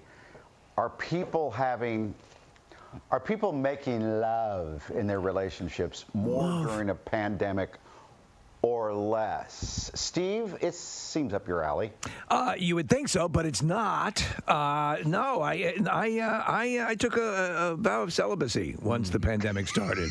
He doesn't make whoopee anymore. Don't make whoopee anymore. I've learned calligraphy, and I'm working with the monks. I'm transferring biblical text over to other books. So I totally abstained from sex. But Preston's gone hog wild. It's been crazy at the house. No, you know what, Mike, though? I thought I had read, initially before the quarantine was put into place and everything, everyone was assuming maybe a baby boom might take place. But I've seen stats that say the opposite. Yeah. Now, people might be having more intimacy. Yes. But they're definitely not with themselves. Well, that definitely. But they're not procreating the way people had anticipated that they might. So, have you guys seen that? I don't know what that means. Yeah. I've seen that. Yeah. But I think it's interesting with this study that the men answered differently than the women about who's having more sex. That's what Kathy agrees. Yeah. What did the men say?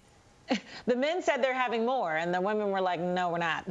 So who are the men having sex with then if the women aren't partaking? Wait, I think it's always the guys who are wanting more and not getting enough, and I think the women would say it's just fine the way it is. But you're saying that's runs contrary to that. Kathy, does that Just seem right? means the men, I guess, are having sex with other people. That's right. Exactly. With your themselves. Well, what about you two personally? How about your lives? When you guys make whoopee together, what's that like? I'm telling you, we haven't since the lockdown. That's got the distance is 6 feet apart. I mean, you're shy about 2 inches, right? Yeah, I could still handle it. You knew that was that. You knew that was coming. She almost said you knew that was coming. She stopped. I cannot. So, are you guys have any consistency as far as your? I'm consistent. I've been consistent over the last 12 months in lockdown. Okay. Oh, okay. Zero. Right in my ballpark. Zero. It's been a big zero for 12 months. But I think that now, as we start to head in the right direction, that we're going to see a whole lot more. And I was reading a study the other day that there are anticipations of more STIs because of this, and get ready. Like people are going to be let out. Yeah, exactly. When I got my second shot, I dropped my pants right there. Yeah. Oh my gosh. So like people will like be in heat, basically, I guess. Yeah. The woman gave me my second Moderna, and I unzipped right there. I said, ready to go. So it's on the way. It's going to be a big gooey wave. Oh my gooey. You guys still like doing the segment with us? Yeah, let's wrap this up, guys. He said be delicate. We tried. Gooey wave. Well, it's going to be like another Roaring Twenties. They said that's what happened last time. They went into the Roaring Twenties. People went wild. It's going to be the same thing. A complete like it's the Great Gatsby. It's going to be like the Grotto at the Playboy Mansion, and it's going to be unbelievable. Mm-hmm. Were you ever in the Grotto at the Playboy Mansion? I got in there once. You did? Yes, you did. Of course he did. Why are you acting surprised? Come on, y'all. Was anybody else there? To me, that seems like swimming in creme brulee. No, I had hopped the fence. I was there by myself. I thought so, yeah.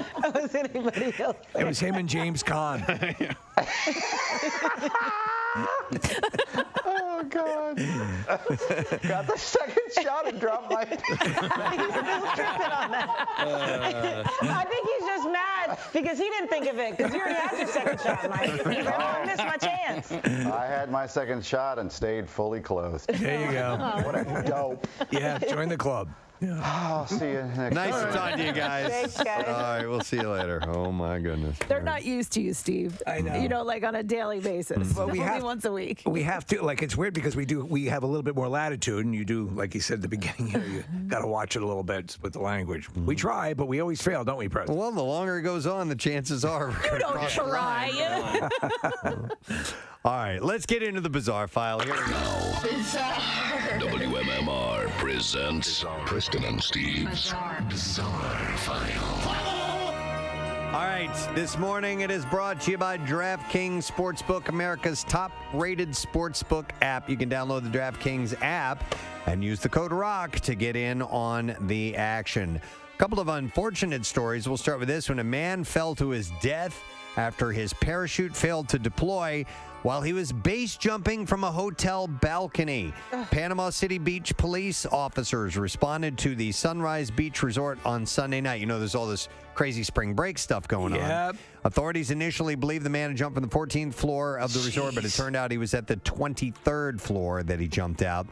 The victim was identified as 31-year-old Timothy Ackerman, and officers reportedly found the man dead near the road in front of the building upon their arrival. I don't have any other details outside of that. To my knowledge, base jumping is not allowed in any major city in the country, right? I don't think so. Yeah, I think it's full-on illegal. Did you see the story, Preston? It was the guy who was going his first time doing just turned 18, skydiving. They got the video of him. I'm really excited. It's my first time.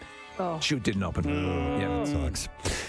3 members of a Russian warplane crew died Tuesday when their ejection seats accidentally activated during pre-flight checks. Oh, my God. The Russian Defense Ministry said that the incident happened Tuesday at a military base about 90 miles southwest of Moscow. Did the ceiling deploy properly? Or Yeah. So it said that the crew of the Tu-22M3 long-range bomber was preparing for a training mission when its ejection system malfunctioned and accidentally bailed the crew out. The ministry said that the altitude wasn't enough for the parachutes to open fully, and the 3 crew members died of injuries. How far would an ejection seat like that, fired from the ground, get you up into the air? I'm going to guess it. Watching them test those things, I mean, it looks at least 75, 80 feet, maybe more. So obviously those are meant to deploy when you're in the air anyway, where a chute would be feasible. Like in Die Hard 2, he ejects and he goes up in the air, and the chute, to me, that doesn't seem high enough. Yeah, I don't think that's real life. Yeah. The official investigation into the incident has been launched. The Tu-22M3 is a supersonic twin-engine long-range bomber which is capable of carrying nuclear weapons. 23-year-old woman accused of assaulting her girlfriend after an argument over chicken nuggets bit the deputy who took her to jail. Oh, man. Lillian Barnett was booked into the county jail last week on multiple charges, including aggravated assault on an officer, domestic assault, and disorderly conduct. A warrant alleges that she assaulted her girlfriend during an argument which she told detectives started over chicken nuggets. Agent Simmons, I'd like to interrogate the suspect. But she did not elaborate. When Barnett was placed in the back of a deputy's patrol car, the deputy said she screamed and attempted to kick out the window of the patrol car while continuously hitting the window with her head. Wow. Barnett She likes her nuggets. She bit a deputy on the right arm as he walked her to a cell. In the past, Barnett has previously said she was positive for hepatitis C. She sounds like a catch. Barnett was scheduled for an initial court appearance coming up on the 31st. A tourist had a lucky escape after holding a mysterious sea creature for a photo, only to discover it was one of the world's most dangerous animals. TikTok user Kaylin Marie 21 shared a video of her holding a small octopus, no bigger than the palm of her hand, with a brown body and dark circles as it crawled around, and others splashed it with water during a trip to Bali. But after posing for photos with the creature, she looked it up online and found it was a blue-ringed octopus, recognized as one of the most deadly animals in the ocean, packing enough venom to kill 26 people. So there was a show on Discovery where they went through the deadliest, most toxic animals and the death that you would experience if you were to be stung or bitten by them. And this particular one, they say, is excruciating. Well, they say it's reported that the people may be completely unaware the octopus has even bitten them until it's too late. She said their bites are tiny and often painless, with many victims not realizing that they have been envenomated until respiratory depression and paralysis begins. Yeah. No blue-ringed octopus anti-venom is available, by the way. So you get bit, you're dead. That's all there is to it. The Ocean Conservancy says, first, the venom blocks nerve signals through the body, causing muscle numbness. Other symptoms include nausea, vision loss or blindness, loss of sense, and loss of motor skills. And eventually, you suffocate because you can't breathe. Yes. The muscles are paralyzed, and your diaphragm doesn't work, and you have to get on a respirator immediately, or you don't make it. So that's like the box jellyfish, which is the very tiny jellyfish, but they're super deadly. A man has confessed to killing his parents because they asked him to walk the dog. The alleged murder took place in the city of Bolzano in the northern Italian province of South Tyrol when teachers Peter Numer and Laura Perselli went missing earlier this year. Laura's dead body was found in a river with signs of strangulation, while her husband's body had never surfaced, although traces of his blood were found on a nearby bridge. The victim's son, bodybuilder Bino Numer,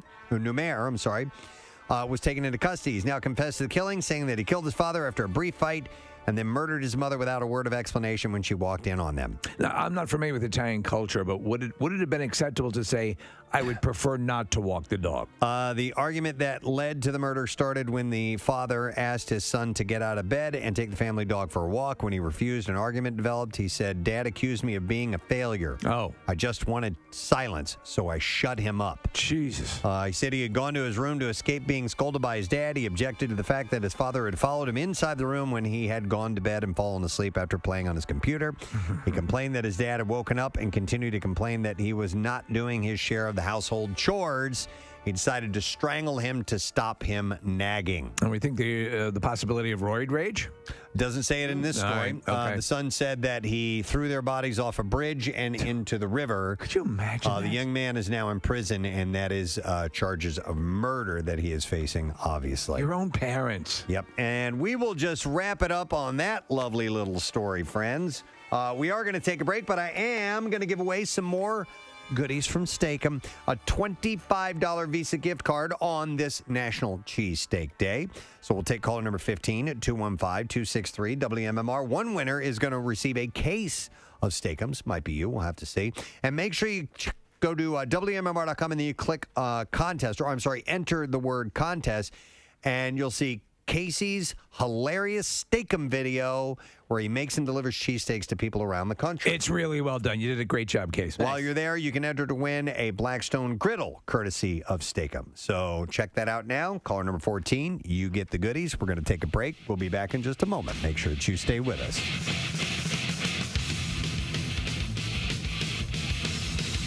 Preston.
I'm going to make this as easy as humanly possible.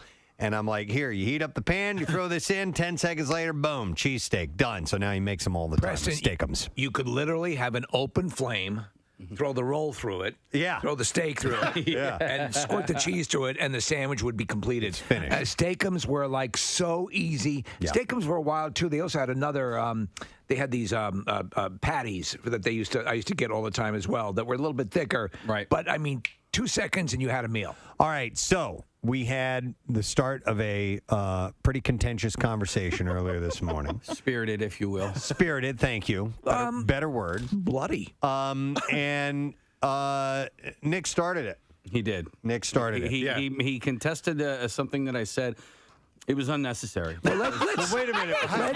Did you say something first? What did you say? Casey said something first. Well, and I don't remember exactly how or why I said it, but I said, if you put a cheesesteak on a piece of white bread, it's still a cheesesteak. I don't remember why I said that. Why don't you pose what you said that set this spiraling? That caught me off guard because Preston was about to go on to something else, and I didn't want to disrupt that conversation, but I did anyway because it threw me.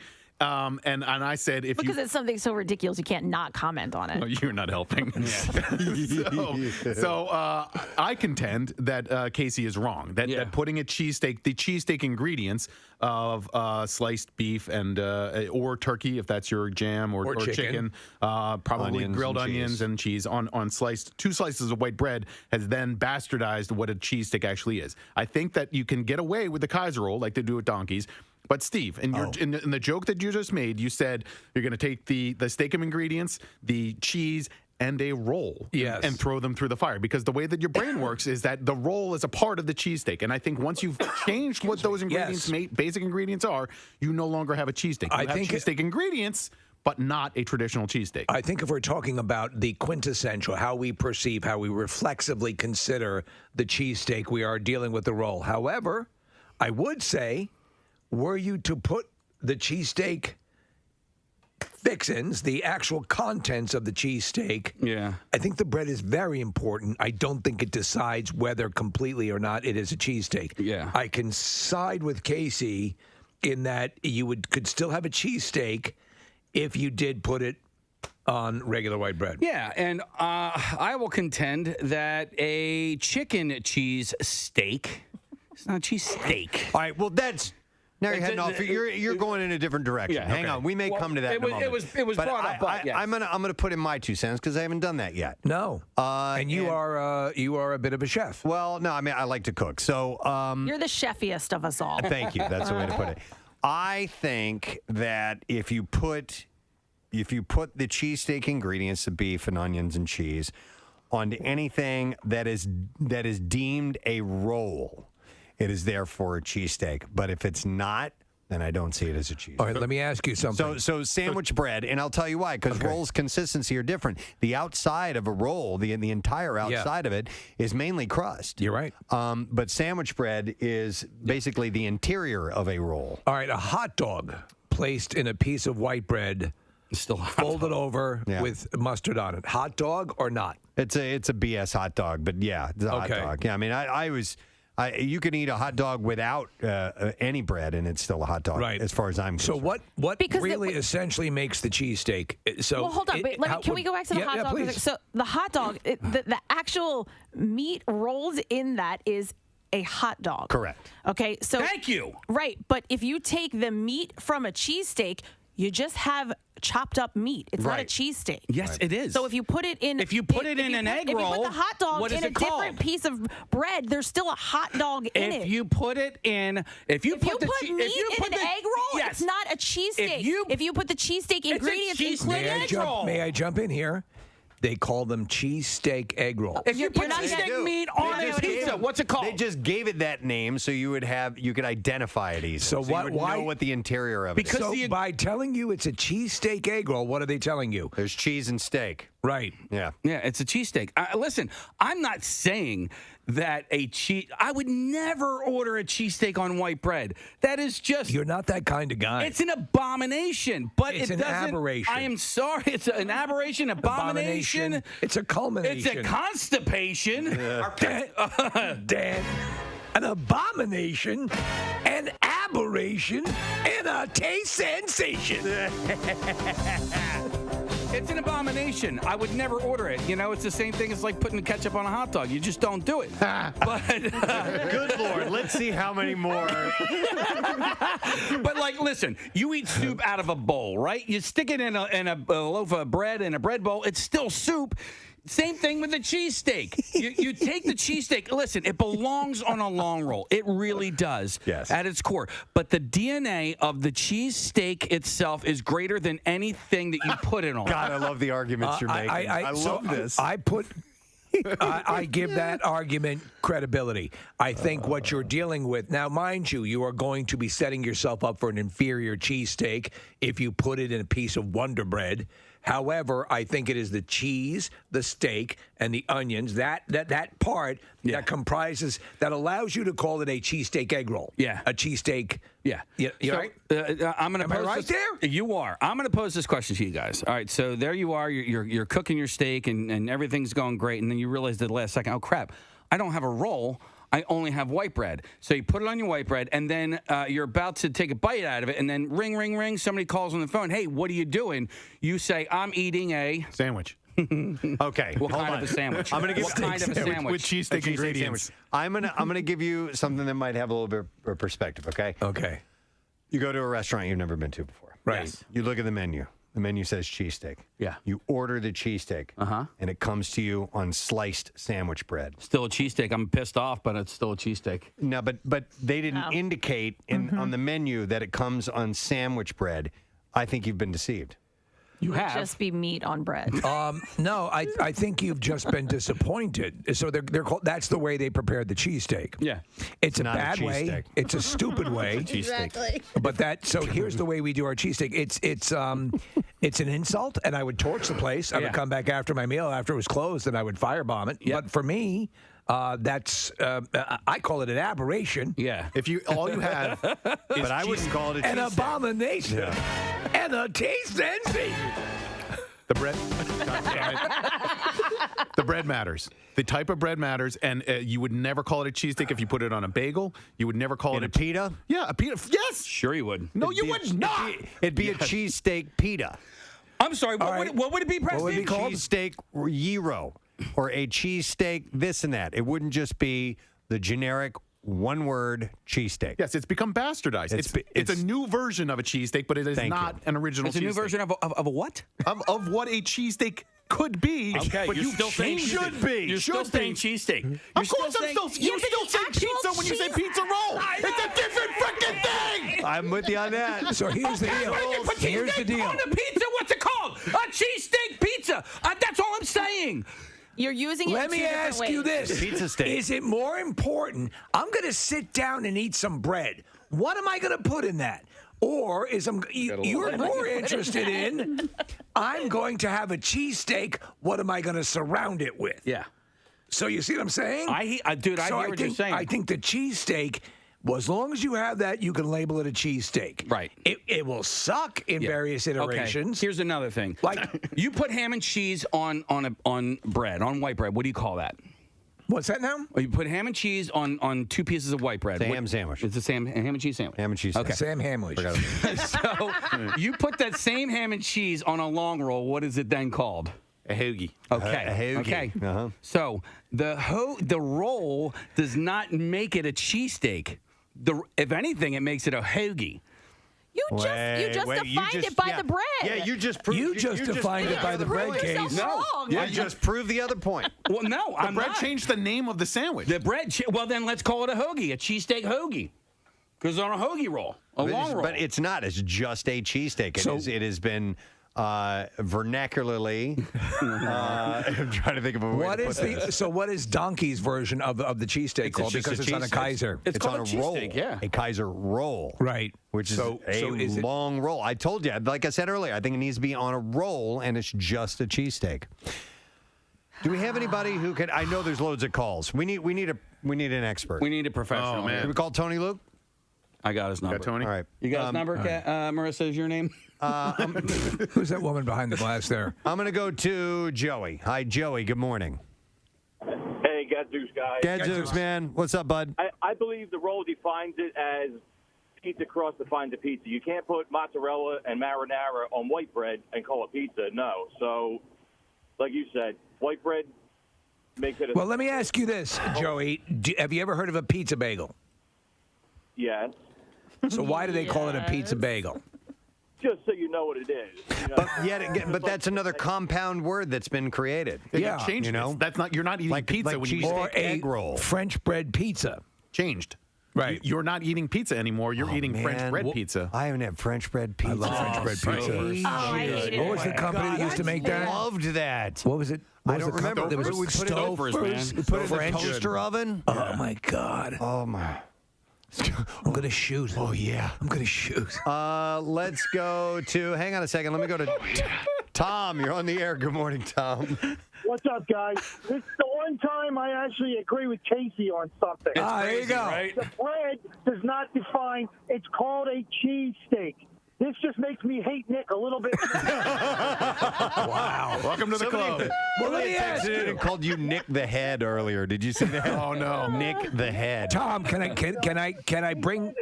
And he said it doesn't define it as a traditional cheesesteak. But yeah, it doesn't matter what a container is. It's a cheesesteak. I agree. I agree. All right. The room is divided, by the way. Completely All right. divided. You're Thank you, wrong. Tom. So is a Appreciate French it. bread pizza a pizza? Yes. No. What, then what is it? It's what you just called it. French bread pizza. So, but what is it? It's its own thing. It's It's its own French thing. bread That's what I'm pizza. saying. You're bread using with pizza ingredients on it. That's what I'm saying. You're using cheesesteak and cheesesteak, the actual hoagie sandwich, whatever in the bread you want it as two different things. It's a pizza served differently.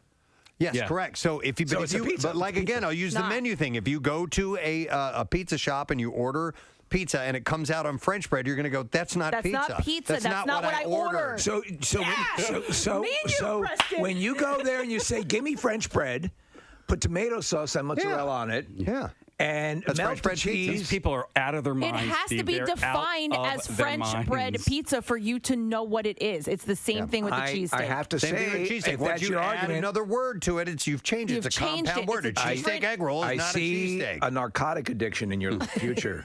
Press, Just because we don't agree with you? I think you're going to be addicted to heroin. I think you're going to get depressed. You've changed the name of what you ordered. You're not ordering a pizza at that point. You're ordering a French bread pizza. When you get a cheesesteak that comes on white bread, give me a break. Man. Hang That's on. no longer a cheesesteak. Tony Luke is on the line. Oh, okay. Okay. All Let's right. go to Tony Luke Jr. Tony Luke, are you there, sir? What's up, everybody? Yay. Happy National Cheesesteak Day, by the way, sir. Happy National Cheesesteak Day. Okay, so we have a bit of a controversy that has arrived. Okay, we got talking about what makes a cheesesteak.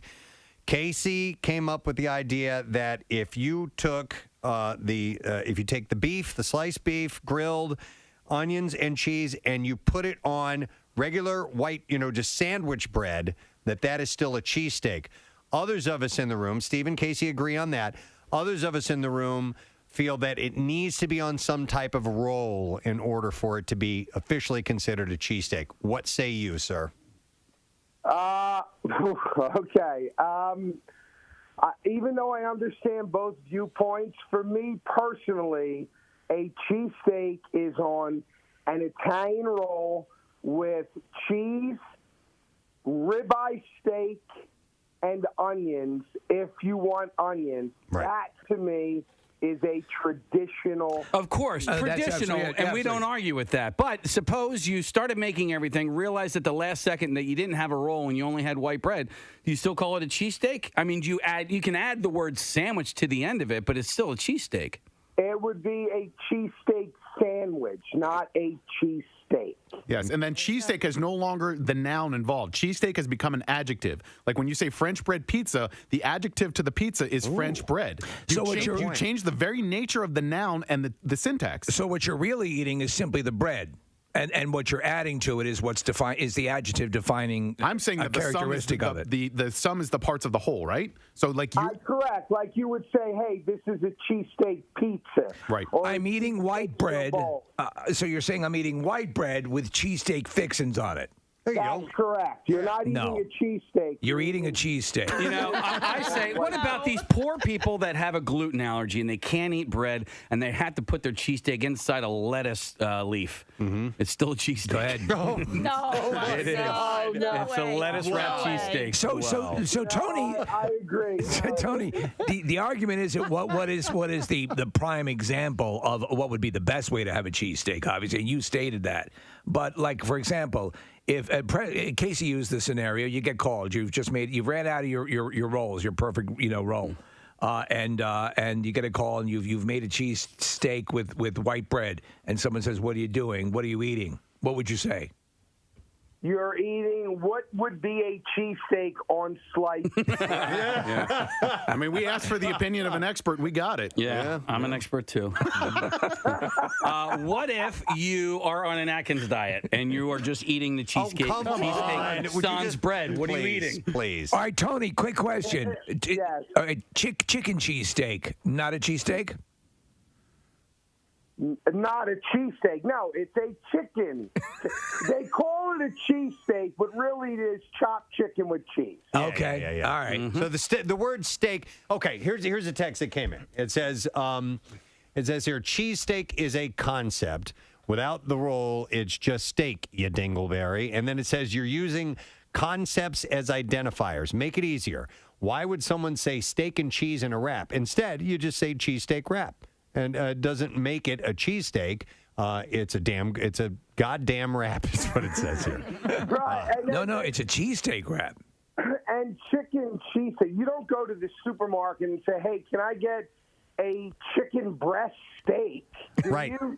No. You go, "I want a chicken breast or a chicken thigh." You never use the term steak after chicken. Yeah, if you want to be more directly in identifying a chicken cheesesteak, you could say chopped chicken and cheese sandwich or chopped chicken and cheese on a roll. But it's easier to just say cheesesteak, a chicken cheesesteak. Because it's similar in look to the actual cheesesteak, other than the fact that it's made of chicken. If you can say the same thing, then if you chopped up lamb or you chopped up pork and go, "This is a pork cheesesteak or a lamb cheesesteak." Yeah. It looks like a car, but there's different variations. Mm-hmm. But it's still, a cheesesteak is ribeye steak, a roll, either American cheese, Swiss cheese, mild provolone, never, ever, ever, ever, ever Swiss cheese. All right. Tony, you eat a hamburger patty on 2 pieces of white bread with ketchup and pickles. What do you call that sandwich? A hamburger patty with what? 2 pieces of a hamburger. A hamburger. All right. Yep. All Yeah, right. you would call it a hamburger. But Tony, we appreciate it. Obviously, it's a spirited conversation, and we're going to discuss it further. But we needed the opinion of a bona fide expert, which you would be. Yes, you brought clarity. We appreciate it. Yeah. I appreciate you guys. Happy National Cheesesteak. Same to you, Tony. We'll see you soon, man. All right, we have another. This is Carlos Sina, who is the owner of a Panorama restaurant in South Philly. All right. Okay. And it says here, this conversation is killing him. Yes. So I don't know which way he stands on it, but Marissa got him lined up. Carlo, good morning. Good morning, guys. Hey. You guys rock. Oh, thank you. We appreciate it. Okay, so you're a restaurateur. You know your way around cheesesteaks. What's your take on all this? I have to agree with Tony Luke. He's the expert. He's been doing it for a long time. But it's just the same. It's the same thing. It's like what you're getting. You have, on a menu, you have to be descriptive. So if you got, just pasta and marinara, you have to say the type of pasta you get. Because then if you just, I don't want spaghetti, and you give you penne, it's the same thing. It's just, if I present you something that you're not expecting, like you guys said, you would send it back right away. So it is the way, the traditional way. I always joke when people from outside of the city is like, in Philadelphia, we just call them cheesesteaks. We would call them Philly cheesesteaks. That's right. the same kind of thing, Right. Or like you just said, steak and cheese. Like we don't call it steak and cheese. It's a cheesesteak. That's what it is. And, I kind of, I feel bad for Casey sometimes. I kind of want to agree with him. Well, I do see his point, and he is completely contending, Carlo, that and agrees the optimum scenario is the classic cheesesteak, the way we know it. But what is driving you to eat that sandwich in whatever bread it's housed? It's the cheesesteak. That is the driver. Correct. It's the driver, right? So that you call it a cheesesteak, yeah, and then you can do a sad face because you can say, but it's not in the best bread, but exactly. It's a cheesesteak. If you took a plate of spaghetti and you put it on a long roll and put some cheese and lettuce and tomatoes and onions on it, it would be a spaghetti hoagie, right? If you put it on, right, and so spaghetti is the constant there. Right, if you put it on white bread, it would be a spaghetti sandwich. Yeah, but so a cheesesteak sandwich is still a cheesesteak. No, but if you went to a restaurant and just ordered spaghetti and it comes on a roll, It's still spaghetti. it wouldn't be what you ordered. It's still For God's spaghetti. sake. They would say, this is the spaghetti you ordered. You put it on a roll. You got exactly what you wanted. Jesus. No, it's not the same thing as home fries and what's the other one? And hash browns. Hash right. browns. That's different. delineated Those are different. That's different. Carlo, we Yeah, go I was ahead. going to say the funny scene from Big Night, which is a food movie. It's like sometimes the spaghetti likes to be alone. That's a good movie. Yes. Carlo, you guys doing takeout? Are you guys open? What's your story? Yeah, we have outside seating, takeout, inside. You know, we have a big space, so it didn't really affect us that much. We just lost maybe like 5 or 6 tables, so we've been doing okay. All right, well, Good to hear. All Hang right. in I there. am going to try to put spaghetti on a long roll. Right, it's pretty good. All right, Carlo, appreciate Butter it. on that roll. Panorama Restaurant. Thanks, man. By the way, when I was a kid and you had mentioned French bread pizza and putting spaghetti, my favorite thing and I was in probably like 3rd or 4th grade or whatever, when we would get spaghetti served at lunch and they would serve it on a nice big garlic bread. Yeah. I would put the spaghetti on the garlic bread. I'm with you on that. Eat it that way, and it was fantastic. It was one of my favorite meals as a kid. You're eating both together anyway. Yeah. It's totally fine. All right, you wanted me to go to line 7? Let me go to line 7. Dan, you're on the air. Good morning. Chicken pot, chicken pot, chicken pot pie. What's up, buddy? What's going on, guys? So originally, I'm from Delco, but I moved down to D.C. for my career after college, that whole deal. So when I came down here, I couldn't find a good cheesesteak. I couldn't find a place that really made it the right way. And, you know, for a little while, I was okay with it, but then I started exploring my options. So a few people around here right outside the D.C. area in Virginia said, hey, let's go get a steak and cheese sandwich. And I was intrigued, right? So I say, okay, let's go see what this is all about. So we go to a local deli, and they have a whole list that's called a steak and cheese, all these different things. And I'm like, all right, let me get one of these. So basically the concept is you take something like a Kaiser roll or even what you might find for like a roast beef au jus type sandwich. Right. And they slice pretty thinly, but almost how you would slice a filet mignon, and they lay it on the sandwich, and then you add in your cheese and your onions, and sometimes they throw in some red peppers and some other things, and then a little bit of juice, and they call it a steak and cheese sandwich. Sounds good, So by the way.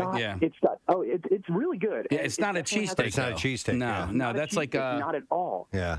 The But they're idea not here- calling it that, so that's good. Exactly. And the idea here is we're taking the ingredients that we talked about. It's a steak, it's got cheese, it's got onions, but it's not a cheesesteak. Right. And so the ingredients inside are not determining the name and the identification. No, but they are. That's the thing. How thick is it? How thick is the steak sliced?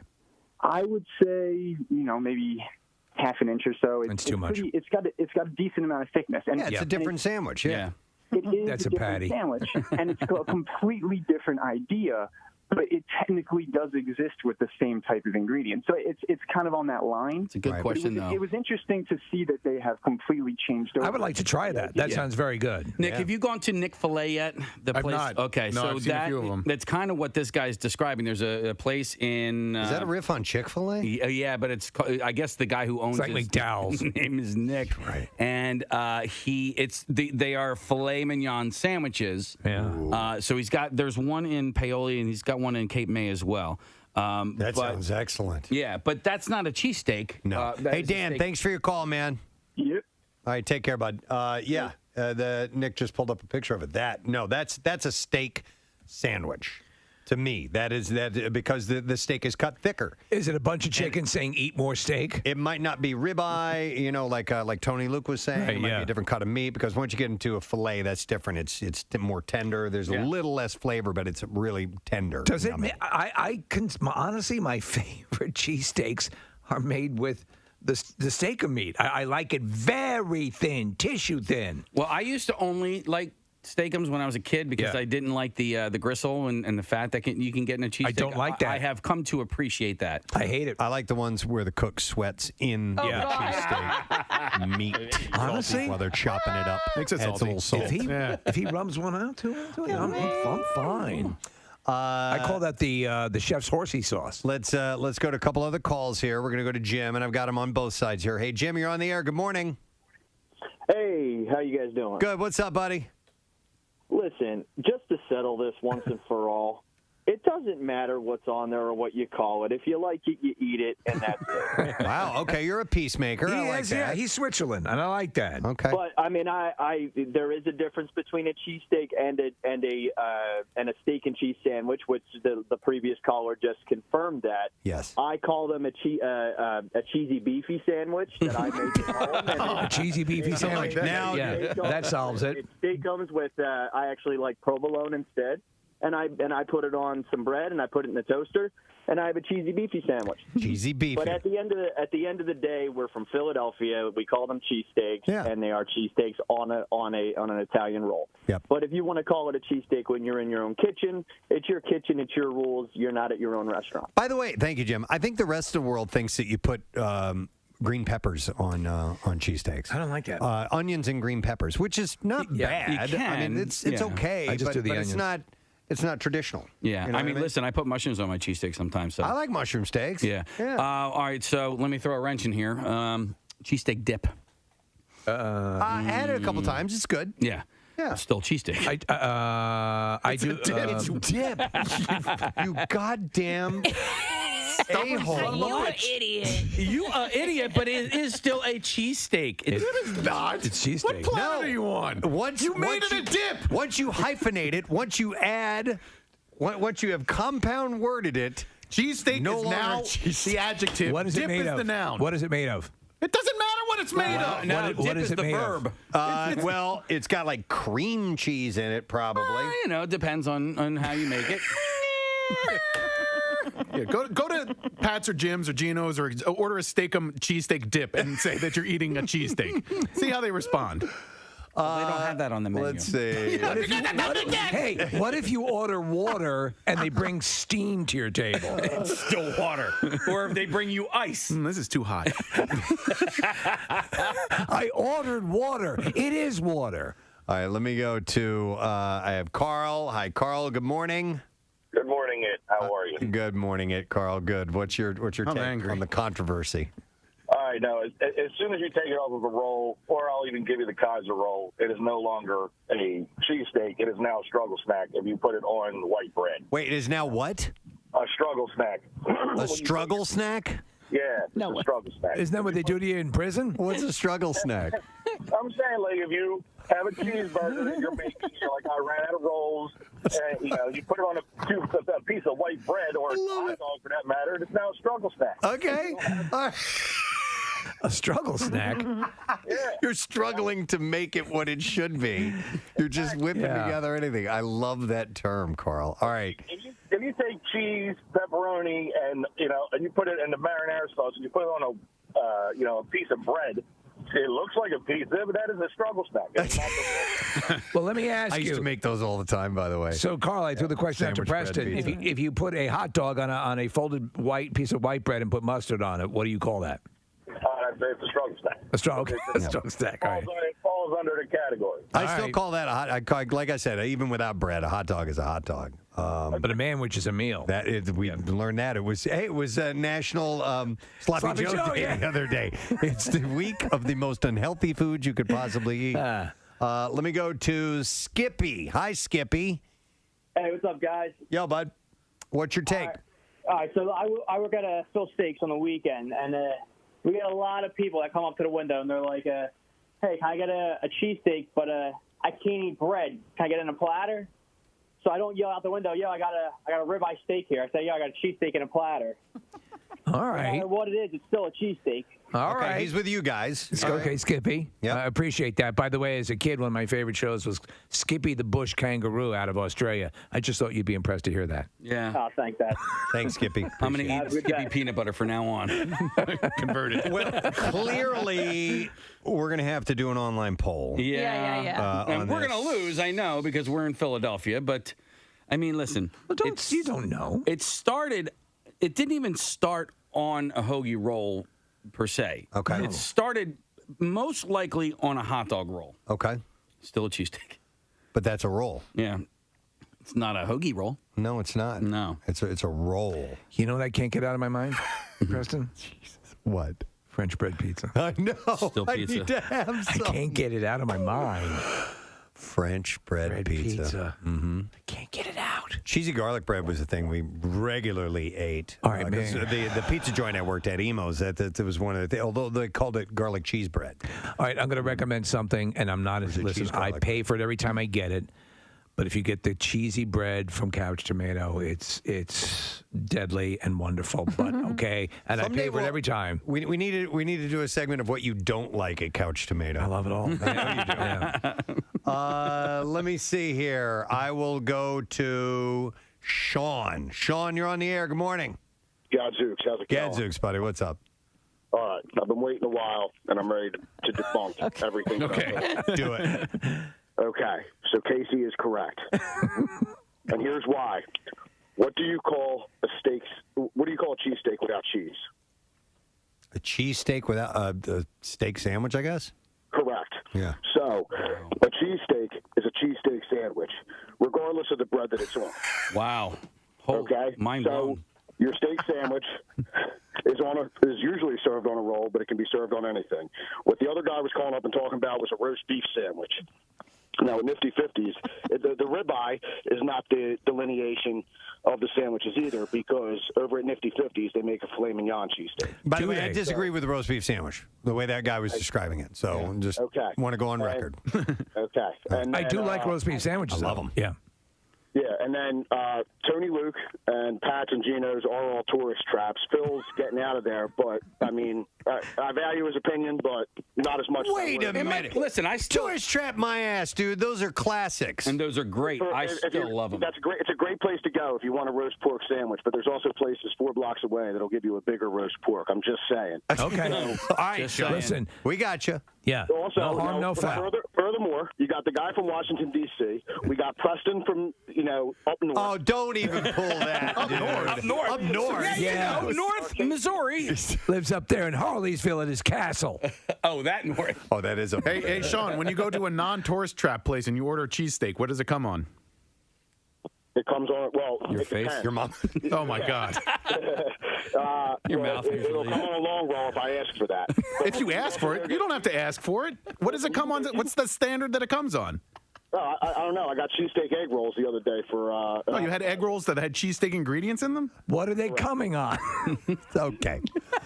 Sean, thank you. Appreciate the opinion, brother. All right. Yep. I liked his reasoning, and from now on, I'm not going to eat Skippy peanut butter. I'm going to eat Sean peanut butter. All right, we're going to one more. I'm going to go to Jeff. Hi, Jeff. Good morning. Hey, what's up? Yo, buddy. Yo. Yeah, keep it simple, guys. Okay. You ask people from Philly, what's a cheesesteak? It has to be the long roll. I think the people at D'Ambrosio's and Ambrosio's. Are you talking about like Amoroso? Hey, I've been waiting too long. I was all fired. I'm all tired now. No, you're talking about that Alessandro's, right? Yeah. Philly is known for cheesesteaks on a long roll. That's a Philly person's idea of a cheesesteak. If you go down south, they call them subs. Anywhere else you go, yes, it's the ingredients, but the typical thought in a Philadelphian's head with a cheesesteak is on a long roll. So, like in New York, the classification, like a sub, would be a hot, like a hot hero. If you like a hero is a hoagie here, and a sub is something that is that is heated. Oh, really? Yeah. Down In New York? Down in Ocean City, Maryland, Right. they used to call them submarines. Right. and they were Or closing. grinders. Well, and grinders- Subway, the sandwich joint. Grinders were when you put them in the oven and toast them. Right. A grinder, yeah, exactly. Okay. Yeah, the subs and heroes were the hoagies. All right, Jeff. We appreciate you. Thanks for chiming in. And yeah, thanks for getting to me, man. You got it, man. Here's the bottom line. Anybody involved in this conversation in this room right now, you should probably stay away from social media in the comments section because you're not going to have... Look at it, Case. The survey's up, and it's pretty neck and neck. Yeah, no, not quite. But it's just beginning. So it's, you can't... there's only 73 votes. It's just been posted, so you can't really... The votes I'm okay with. The comments, you can keep the comments to yourself. Don't read the comments. I'm not gonna. Okay. No, but that means he's going to read every single one of them. I know. No, I'm not. Yes, you are. No. Anyhow, listen, however you decide to eat your cheesesteak today, do it the way you want to do it. You can have it on sliced bread if you have to do that. That's fine. Or in a lettuce wrap like Casey was talking about earlier. I hope you don't have to do that. It's National Cheesesteak Day, so we are celebrating with our friends at Steakum. I'll do some more giveaways in a moment, but I appreciate that, and thank you to Tony and Carlo who checked in from the restaurant side of things. Absolutely. We're going to take a break. We'll come back in a moment, and we have some more stuff to give away. We're going to maybe play a game. I think we can. Let's kick it around in the commercial break, and we'll come back in just a second. Stay with us.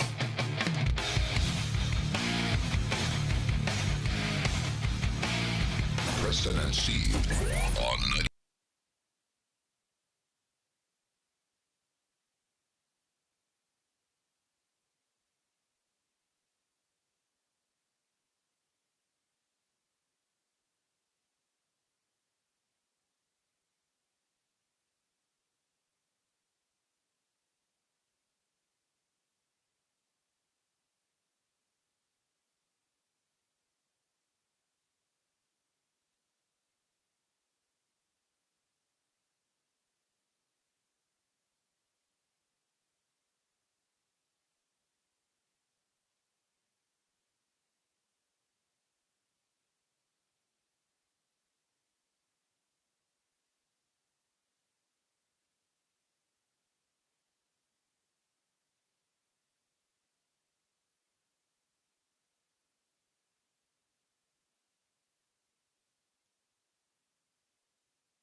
in Philly, Fishtown's first comedy club, restaurant, and bar. Quick look at our tally. Do we know what the breakdown is so far? Is the voting on our website? I do not know. I remember it was neck and neck earlier. I think it was 11 supported what Casey and I were thinking, and the rest supported everything.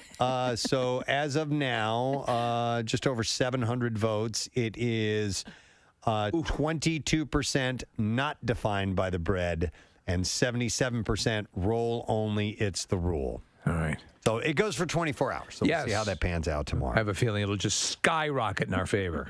We are going to get into the Bizarre File right now. WMMR presents Preston and Steve's Bizarre File. All right, this morning it's brought to you by Natural Lawn of America. Safer for your lawn, kids, and pets. You can schedule their full service program and get free seeding every year. Call 800-FREE-SEED. Natural Lawn of America. Greener grass, fewer weeds, guaranteed. Well, in the past few days, customs officials have seized gold concealed in the wigs and even undergarments of passengers. I saw a picture of two toupees with gold up under them. That's exactly what it was. That's pretty wild. And they were like Mo Howard looking toupees. Yeah. Why's your head all squashed down? In one such incident, 2 people were nabbed for trying to sneak in gold under their wigs, identified as Magroob Akbarali. Magruber? The Uba Gooba.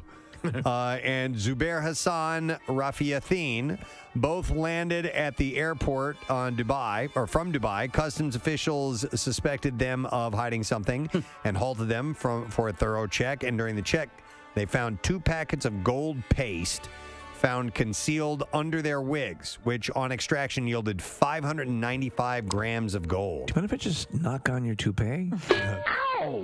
They'd even shaved off a portion of their hair in order to deceive personnel. It looked ridiculous. In another case, Balu Ganazan, who had arrived at the same flight, was intercepted and arrested by customs officials. During a search, 3 bundles of gold paste were discovered from his rectum, which on extraction yielded 622 grams of gold. I'm going the toupee route. Yes. Well, I mean, what if they wore them around their neck? Like, what if they were like Mr. T and it was just all straight up gold? Yeah. I wonder what well, that's a good question. Why couldn't you wear it as gold jewelry? Yeah, it's good. Well, sometimes you can only travel with so much in value. Yeah. So that's before you have to declare it, you know. Okay. Maybe Mr. T reset a lot of the rules. So during a personal search, 4 packets of gold paste weighing 1.5 kilograms were recovered, concealed inside another guy's socks and stitched inside his underwear as well. Hey, could you put the rest up your ass? And in another such incident, Thamin Ansari was a receiver of gold, and he was also nabbed outside the airport when he was approached by the passenger to take the gold. So they busted this guy while he was trying to, get the gold delivered to him. A giant panda at a Belgian zoo unexpectedly attacked one of its caretakers over the weekend, biting the attendant in the arm and leg and seriously injuring them. A panda is a bear. Exactly. The panda, Tien Bao, resides at a privately owned zoo and botanical garden, and the name of the garden is called Pierre Deza. In a corridor that only caretakers have access to, a staff member was surprised to come face-to-face with the panda who had attacked them. Tien Bao was quickly secured by the victim's colleagues after the attack, and the seriously injured caretaker was taken to the hospital. They're so adorable, though. I don't think I'd mind being ripped to shreds by them. What went wrong is still being investigated. Giant pandas are generally solitary animals who do not tolerate intrusion into their territory. Safety protocols forbid any direct contact between humans and giant pandas as soon as the pandas are 2 years old or weigh 70 kilograms, and Tien Bao is 4 years old. I remember that footage of the one panda bear trying to pull the guy under the fence. You remember that? Yeah, grabbing onto his jacket, yeah. No visitors had witnessed the attack. An Arizona man has been arrested after he cut off and held at gunpoint a caravan of National Guardsmen who were transporting COVID-19 vaccines to Matador, Texas. Are you serious? Larry Harris of Wilcox, Arizona, is accused of following 3 National Guardsmen vans. Police say Harris attempted multiple times to run the vans off the roadway. He then turned his vehicle into oncoming traffic and stopped the vans. He then pointed a gun at an unarmed National Guardsman, identified himself as a detective, and demanded to search the vehicles and order the rest of the unarmed guardsmen out of their vehicles at gunpoint. Harris told police that he thought the people in the vans had kidnapped a woman and child. All 11 of the guardsmen were in uniform. When police arrived at the scene, Harris was in possession of a loaded Colt 1911 pistol, .45 caliber. He had an additional loaded magazine on his person and another loaded magazine in his truck. Officers took Harris into custody without further incident. They believe he was having a mental breakdown. Sounds like it. Obviously, so he is going to be checked out. A Huntington Beach police officer is facing charges after allegedly creating a dating profile using the information of a officer who had begun dating his ex-girlfriend. Oh, no. So to get back at him, he did this. Stephen Tennant was charged with 2 misdemeanor counts of internet impersonation. Tennant is accused of using a photo and personal phone number of the other officer to create a profile on Doublelist.com, which is a dating website. Doublelist. The officer's information was posted to the website twice in September, and after he began dating Tennant's ex, the victim became aware something was up when he started getting texts from people that he didn't know, referencing the dating ads. The victim officer told the supervisor he was being harassed, and police opened an investigation. The DA said it is curious and beyond disturbing that a sworn police officer would engage in such reckless behavior to endanger the safety of a fellow officer. Tennant could face up to 2 years in county jail. If Love makes you do crazy things. On both counts. All right, and then one last story. I love this one. Andel Kindle bought a $180 GPS device that he attached to his cat's collar after the pet had disappeared for 2 days. The tracker, which connected to a smartphone app, reportedly worked well until one day when the cat returned home injured and missing the GPS device. Kindle was surprised to see the tracker quickly moving around town when he checked the app. He says he followed the GPS signal to a neighbor's house and couldn't see it crossing the road, but there was nothing in front of him. So he could actually see the tracker going across the road, but he couldn't see anything from him. So he had realized the app's signal was weak, and that's when, and that it was actually coming from underground. After the vet informed him his cat's injury was likely caused by a rat, he realized the tracker was following local drainage routes, and they assumed that the tracker had been swallowed by the rat and was now going all over the place. The rat bit the tracker off the cat? Off the cat, because the cat had injuries. Jesus. Or somebody else had attacked the cat, and eventually the rat ate it and is now going all over the place, and they can now track this. Sounds like a nursery rhyme. The cat ate the rat, which had the tracker and the GPS. Wow, man, that's wild. And there you go. That's why it's in the Bizarre File this morning. We're going to take a break. All right, National Cheesesteak Day. I'm going to give away the last one of these. It is a $25 Visa gift card, courtesy of our friends at Steakum. 215-263-WMMR. Caller number 14. You get it. Steakum is a family-owned and operated company that embraces quality as their way of life. And they make you want to eat cheesesteaks for breakfast, lunch, and dinner. You can always be sure that they will make deliciously satisfying meals that your entire family will love. So caller number 14, you get that gift card. 215-263-WMMR. We'll take a break. We'll see how you've been paying attention this morning. Lesson question, trash, music news on the way next.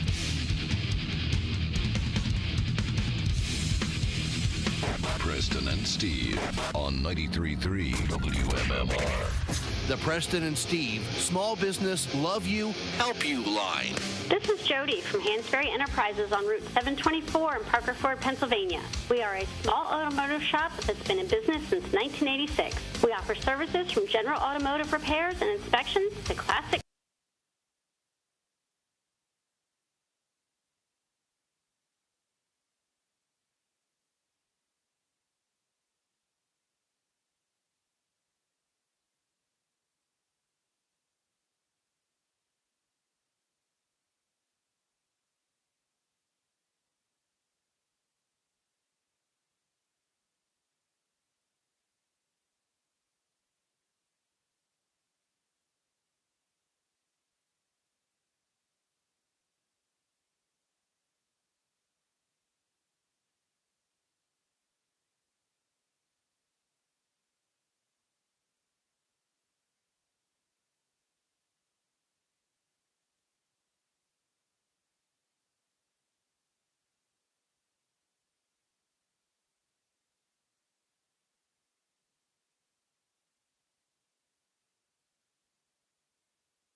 Right. Okay. Hey, we have somebody who wants to answer the question. How about that? So we'll go to the phones and we'll go to Dave. Hey, Dave, how you doing, buddy? Great day in the morning. Yes, Dave. Besides the theme song to Growing Pains, what other TV theme song did B.J. Thomas sing? 60 Minutes. 60 Minutes. You got it, Dave. Hang on. All right, we're going to give you a pair of tickets to see Godzilla vs. Kong on the Monster Screen in IMAX, plus a free Monster concession set up to $20 per person. Legends collide in this long-awaited face-off between two mythic icons, and the fate of the world hangs in the balance. In theaters and streaming exclusively on HBO Max, and that is March 31st. Rated PG-13. I was letting you solo for a minute. Oh, thank Rated you. PG-13. Yeah. All right, let's do music news. Here we go. Now, Preston and Steve's Music News on 93.3 WMMR. Damn it, is that thing working? All right, it's brought to you this morning by Jersey Mike's Month of Giving, benefiting Alex's Lemonade, by the way. Donate through the app or in store. Jersey Mike's, be a sub above. We'll start with this. I almost the other way. Sorry, guys. It has been over 5 years since legendary Motorhead singer and bassist Lemmy Kilmister passed away. But the new news that has emerged regarding his ashes has served to enhance his legacy. Headbangers Ball host Ricky Rackman shared a photo of a gift that he received that contained Lemmy's ashes. It's one of the most metal things that I've ever seen, and a fitting tribute to the Motorhead bassist. And Ricky wrote, before his death, Lemmy asked for his ashes to be put in some bullet cartridges and handed out to his closest friends. Wow. Today, I received a bullet and was literally brought to tears. What a great idea. That is kind of cool. Yeah, and the way that it is, it's what do you call it? Not monogrammed, but embossed? No, engraved. So it's engraved and it says Lemmy on the actual casing, and it comes in a little box, a little case for you to display it in. Is it translucent or No, you can't see it, but they're inside there, and I'm assuming you get the choice. You keep it and display it like this, or do you go out and pop off of the round and send him out into the world? That is cool. It is, isn't it? Yeah. Recently, Foo Fighters paid tribute to Lemmy with the release of their song "No Son of Mine," as Dave Grohl spoke about the influence that he had on their single. Dave said the song began with a country swing to it, but then we decided for something a bit more aggressive, and it turned into these chunky riffs. I wish Lemmy were alive to hear it, because he would see how much of an influence he's been to me. My oldest daughter, who is totally into show tunes, was playing for me songs of her choice the other day, and she played, and she loves the song "Stay Clean" by Motorhead. I was like, where is this coming from? But it's on the soundtrack for that Sing Street movie. Okay. And that's where she fell in love with it. But still, I'm like, cool. That's pretty wild. That's a leap. Rob Zombie, his Kunar Injection Kool-Aid Conspiracy has landed at number 1 on the Billboard Top Album Sales Chart. Sold 26,000 copies first week out. Rob spoke on the title of the Lunar Injection. It's not the Kunar Injection. They freaking typed that wrong. The Lunar Injection Kool-Aid Eclipse Conspiracy. Saying, I like to try to think of an album title that you've never heard before, even though it's probably one that you can't remember, because nothing bothers me more than when I see just the same title on multiple recordings. I'm like, come on, man, there's a lot of words out there, and I don't just string crazy stuff together, even though it sounds like it. He said, I spent a long time on the title, and it changes constantly. When I first start the record, I don't know what anything is going to be called. I don't know what it's going to sound like. And then as the record starts forming, I start coming up with multiple titles or ideas for titles.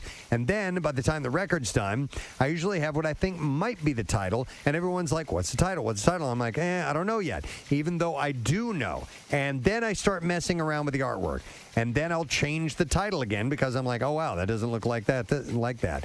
It doesn't fit. So as random as it may all seem, I spent a lot of time trying to find the right title for the record. And hopefully, when you're done listening to the record, what may sound like nonsense before you hear the music, after you've heard the music, you can think to yourself, well, of course, the only thing this album could have been called is The lunar injection Kool-Aid eclipse conspiracy. I thought it was the Harold and Kumar. Right. The Kumar. No, Kunar. You know what it is, though? Lunar spelled with a K. It is hilarious, isn't it? Well, it's not your fault. It's the fact that how do they even think that's a word? How, when they print that out, does no one copy, read, or proof the stuff before they send it out? I don't know. Does no one? Coming tomorrow as part of U2's limited Virtual Road concert series on YouTube, the band will post its 1984 concert film U2 Live at Red Rocks. Undiscovermusic.com reported that in addition to the previously run 2001 show, U2 Go Home Live from Slane Castle, the series will go on to feature U2's 1997 concert at Mexico City's Foro Sol Stadium and wrap on April 10th with 2015's broadcast of Innocence and Experience live in Paris. I have the one at the Slane Castle one. Yeah. And it's so good. And it's, there are different eras of U2, of course, but that 2001 era, they were really at the top of their game. Yeah. And live U2 that year was just phenomenal. And in front of this Slane Castle, it's a really cool visual in the background. Plus, they had the technology to make it look and sound great. There's a castle back there in the horizon. This edifice that says, "Don't come in, but we're coming in with the power of rock and roll." It's Kathy laughing in the background. We're looking at... This one goes out to Kathy, who's having a hell of a time trying to make French toast. Looking at video footage of that Slane Castle, Nick, was that on the... What tour was that? That's the Elevation tour. Elevation, yeah. So they did... God, it was a great tour. Yeah, and I remember when they came through Philly, they did it twice. They were pre 9/11 and then post 9/11, and they got better after 9/11. It just they were so great. And on another monitor, we have the Live at Red Rocks being shown right now. I would like to see that because I've seen just like maybe 2 songs done from that particular concert, and I remember as a kid watching it on MTV, and I'm like, okay, that's cool. This is another level. This is really, Those rocks really cool. are so red. And I had never seen Red Rocks. I've seen castles that are brown and rocks that are red. What a tour this has been. I see London, I see France, I see your mother's underpants. But I'd never seen video footage of that venue before. I had no idea that it's less a venue than a state of mind had existed. And how many people can fit? It's fairly small. 4. It's like a 3,000 seater. Like 6,000 or 7,000. Yeah. Oh, 6,000 or 7,000. Yeah. We move a few rocks, it can fit a few more. Don't sit on those red rocks. All right. You'll get red on your slacks. So this.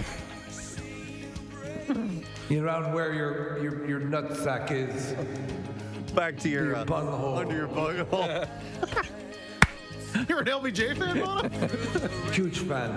He always quotes, Lyndon Baines leaders. Johnson, who has sought the most comfortable pair of Hager slacks.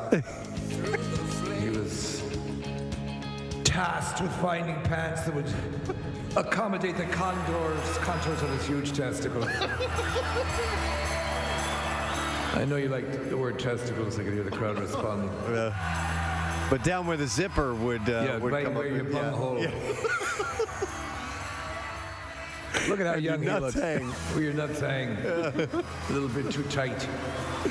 All right, anyway. God, he looks like he's 11. I know, in this video. Look at Edge. Walk away, walk away, walk away. Edge looks really young in that, too. Well, they were really young. They were. Yeah. All right, Ringo Starr says director Peter Jackson's new documentary of the Beatles' 1969 Let It Be sessions show a truer look at the band than the original film. The word is that there was a lot more pleasant. Yeah, and Ringo mentions going on in this. The new documentary, The Beatles Get Back, is based around 56 hours of never released footage of the group rehearsing and recording at Twickenham Film Studios and Apple Studios, shot between January 2nd and January 31st, 1969. The full-length new movie is set to hit theaters August 27th. And Ringo said the new film is far better than director Michael Lindsay Hogg's primarily downbeat 1970 Let It Be feature. He said, yeah, I'm always moaning that the Michael Lindsay Hogg doc was miserable, and it was. It was based on a couple of seconds where 2 guys, meaning Paul and George, what they went through. We had lots of those moments, but we had a lot of loving, too, and that was never shown. Well, the movie was always cited as a movie showing the dissolution of the Beatles. The breakup, and you were seeing all the indicators that that's where they're going. I'd love to see more surrounding that and reframe it as a more positive experience because it's a great album. They show, you've seen the teaser for it, and it's them goofing around and having fun. There's a part where Paul and John are singing a song, and they're doing it with their teeth gnashed together like this, and they're singing only like this. And they were just goofing around, having fun. So more stuff like that. That's really going to... I love that after all these years, there's still new stuff being found. Hey, Paul, let's fart in some mason jars. I love it. And then we'll smell and see if we can figure out who's who. Come on. Here, smell this. What do you think? I think that's George. It's got a woodsy out in the moors kind of smell. Take a deeper sniff. Really get in there. That's Ringo. I hate you guys. I had no idea we ripped that off from the Beatles. Really having fun. Yeah. They were huge influence on everyone. All right, these are 6 pieces of pizza, and our pubes are on each one. They're doing radio stunts. Our radio stunts. 6 pieces. They must have used Billy Preston and George Martin as well. George Martin's in there. He's curly. Looks like dreadlocks. When you get older, your pubes really curl up. Looks like an alpaca.